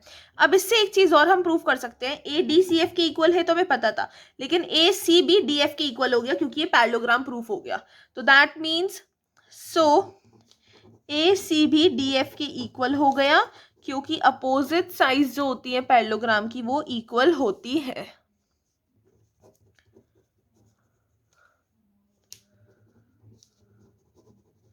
ठीक है. अब नेक्स्ट चीज देखो. अब इसमें लास्ट पार्ट, जो लास्ट नहीं है इसका, जो मतलब क्योंकि ये जो AC इक्वल DF है ये तो इसका 5th पार्ट था, तो ये भी हमने प्रूव कर दिया. अब 6th पार्ट, इसका जो लास्ट पार्ट है वो ये कह रहा है कि ट्रायंगल ABC को कॉन्ग्रुएंट दिखाना है ट्रायंगल DEF के. 3 चीजें ढूंढनी है, आराम से ढूंढी जाएंगी.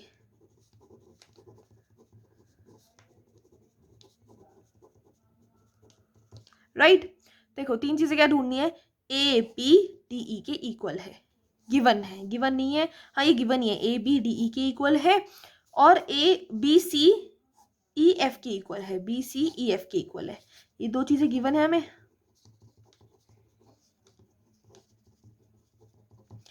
गिवन है. और एक चीज इस ट्रायंगल में और मिल गई कि ACDF के इक्वल है. वो कैसे है अभी तो प्रूव करा है यार. आप भी कैसी बात कर रहे हो. Proved above. 3 चीजें कॉमन मिल गई तो कौन सी कॉन्ग्रुएंसी लग गई. तीनों साइड्स है by SSS congruency. Triangle ABC congruent हो गया ट्रायंगल DEF के. तो इतना इजी क्वेश्चन भी हम, इतना हार्ड क्वेश्चन भी हमने इजी बना लिया क्योंकि बहुत इजी क्वेश्चन था और हमने बहुत जल्दी से कर लिया. तो the time for the last question, question number 12, जो बिल्कुल लास्ट है, खत्म. उसके बाद एक्सरसाइज फिनिश, ओवर.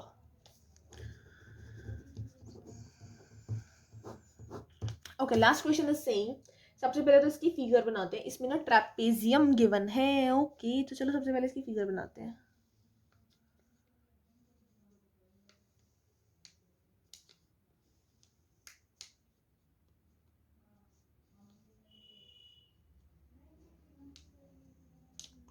फिगर बन गई है। इस पॉइंट का नाम ए है, इस पॉइंट का नाम बी है, इस पॉइंट का नाम सी है, इस पॉइंट का नाम डी है, इस पॉइंट का नाम ई है। ये चीज़ हमें हिंट में गिवन था, कि बुक में नहीं गिवन था, ये मतलब हिंट में दे रखा था, बुक वालों ने इसलिए बनाया है कि ये जो ए बी लाइन है इसको तो एक्सटेंड कर दो और एक लाइन बना दो सी से जो बिल्कुल पैरेलल जा रही हो डी ए के, और ई पर वो ख़त्म हुए। तो हमने सबसे पहले इसमें क्या काम करा है हम वो लिखेंगे। हमने क्या करा है, थ्रू सी, हिंट गिवन है तो हमें लिखना पड़ेगा, draw C E parallel to A D. ये बनाया हमने, दैट नीड्स टू प्रोड्यूस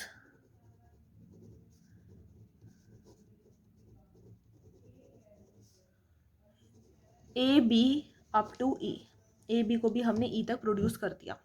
अब इसमें जो चीज़ हमें देखो देखनी है, अब इसमें हमें क्या दिख रहा है कि ये जो ए ई है वो सी डी कह दो या डी सी कह दो, इसके इक्वल है और पैरेलल भी है। क्यों है? क्योंकि अभी तक हमने क्वेश्चन अच्छे से पढ़ा नहीं है। A B C D trapezium है जिसमें ए बी सी डी के पैरेलल है और ए डी बी सी के इक्वल है। आपको शो करना है एंगल ए एंगल बी के इक्वल है, इसका फर्स्ट पार्ट है। ये ट्रेपेजियम है, ट्रेपेजियम की one pair of opposite sides are equal, because trapezium का one pair of opposite sides angles is equal. तो ये ए ई डी सी के इक्वल भी है और पैरेलल भी है। इक्वल भी होता है, पैरेलल भी होता है, एक साइड सिर्फ, वन साइड। तो हम यहाँ लिखेंगे because A E D C के इक्वल है and A E D C के पैरेलल भी है। तो इसमें हम ये लिखेंगे, वेट ए ई डी सी के पैरेलल है, इक्वल नहीं होता। ट्रेपेजियम की अपोजिट साइड्स पैरेलल होती है ना। तो और ये तो हमें गिवन ही है क्वेश्चन में, ए ई डी सी के पैरेलल है, ये तो चीज़ पता ही है हमें। और ये हमने प्रूव कर दिया है कि मतलब ये हमने बता दिया ए ई डी सी के पैरेलल है और ए ई डी सी के पैरेलल और ए ई डी सी के पैरेलल, नो, ए ई डी सी के पैरेलल है और ए डी सी ई के पैरेलल है, ए डी सी ई के पैरेलल है। ठीक है, तो अब इस क्वेश्चन में इससे ये बात प्रूफ हो जाती है कि अपोजिट साइड्स अगर पैरेलल हो गई है तो इसका मतलब है कि ये जो quadrilateral A M C D है ये एक पैरेललोग्राम है, जो क्वेश्चन में पहला ऑप्शन पूछा गया है। अभी नहीं पूछा गया, मतलब आगे पूछा जा सकता है, बट हमने बात प्रूफ कर दी है। और इससे ये चीज़ और प्रूफ हो जाती है कि अगर ये पैरेललोग्राम है तो ए डी एम सी के इक्वल हो जाएगा। क्यों हो जाएगा ए डी एम सी के इक्वल? ए डी ई सी के इक्वल हो जाएगा। ए डी ई सी के इक्वल क्यों हो जाएगा?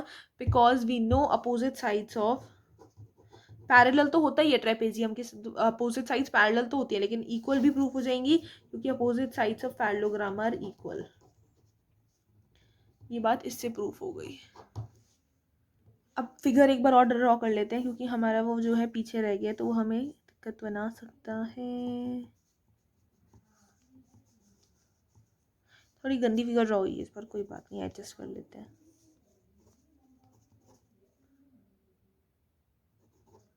ठीक है, अब वो कह रहा है कि आपको ना एंगल ए को बी के इक्वल प्रूव करना है, पहला ऑप्शन है, पहला ऑप्शन।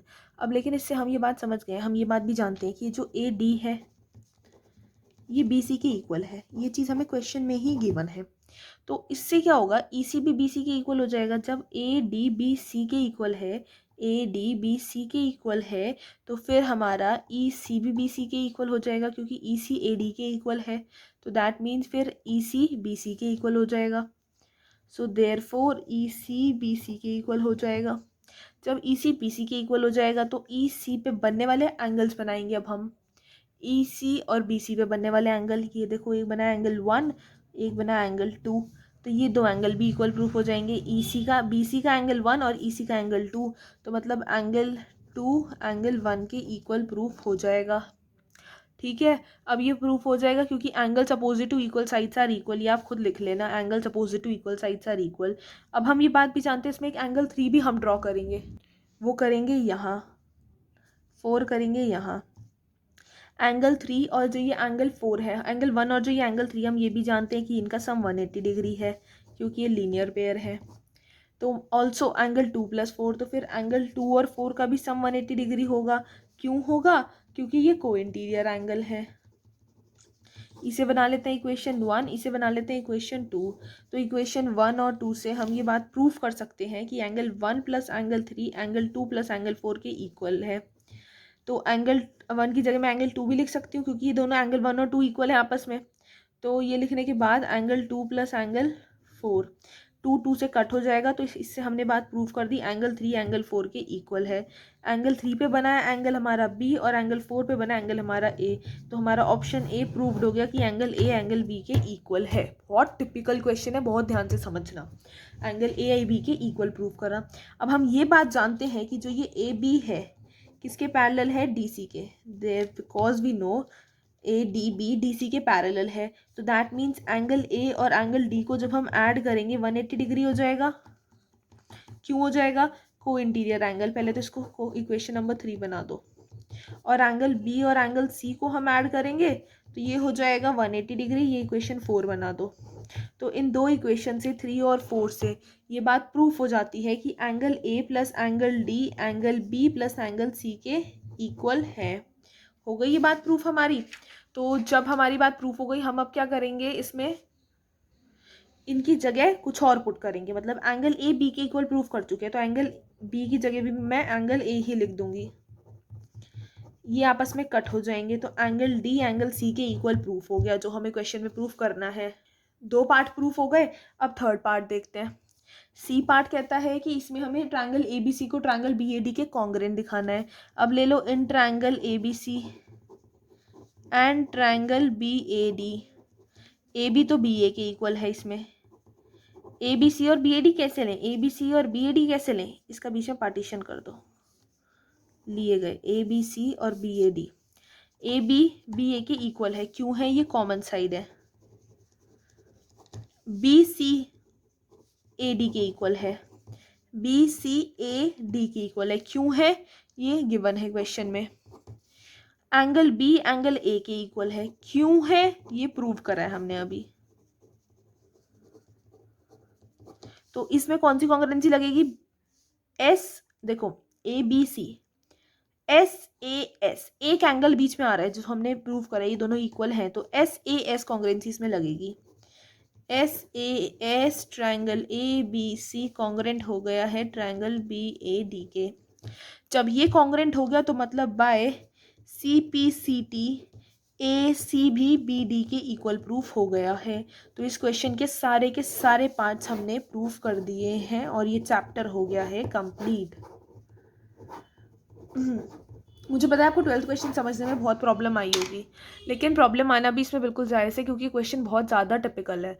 इसको समझने के लिए बहुत ज़्यादा टाइम लगा है। बहुत ज़्यादा इसमें मतलब ऐसी चीज़ें पूछी गई हैं जो आप सोच रहे होंगे हम क्या करते जा रहे हैं। हमें इसमें अपने आप एंगल्स लिखने पड़ रहे हैं, करना पड़ता ही है। जब हमारी मैथ्स थोड़ी टफ हो जाती है हमें सब काम खुद करना पड़ता है। तो इसी तरह हमने इस क्वेश्चन में सारी चीज़ें प्रूव कर दी हैं। एंड आई वॉन्ट दिस कि आप ये क्वेश्चन दोबारा करो और इसमें मुझे कमेंट में बताओ अपनी क्वेरीज कि आपको इसमें क्या दिक्कत आई। कोई भी अगर आपको इसमें कोई भी प्रॉब्लम फेस करते हो तो मुझे कमेंट करके बताओ। वीडियो पसंद आए तो लाइक शेयर और सब्सक्राइब करना चैनल को। And as you have completed this whole exercise, your homework is what? You have to do the example number 1 of this chapter and tell its answer to me in the comment box. ये आप मुझे comment में बताओगे हुआ नहीं हुआ और कैसे हुआ, ठीक है? तो आप मुझे लिख के बता सकते हो। ये क्वेश्चन प्रूफ हो गया है, चारों के चारों पार्ट्स। क्वेश्चन कंप्लीट भी हो गया है। Everything is over in this exercise. तो हमने इस वीडियो में पूरी वीडियो में एक्सरसाइज 8.1 कंप्लीट कर ली है। Thank you so much. See you soon in the next video.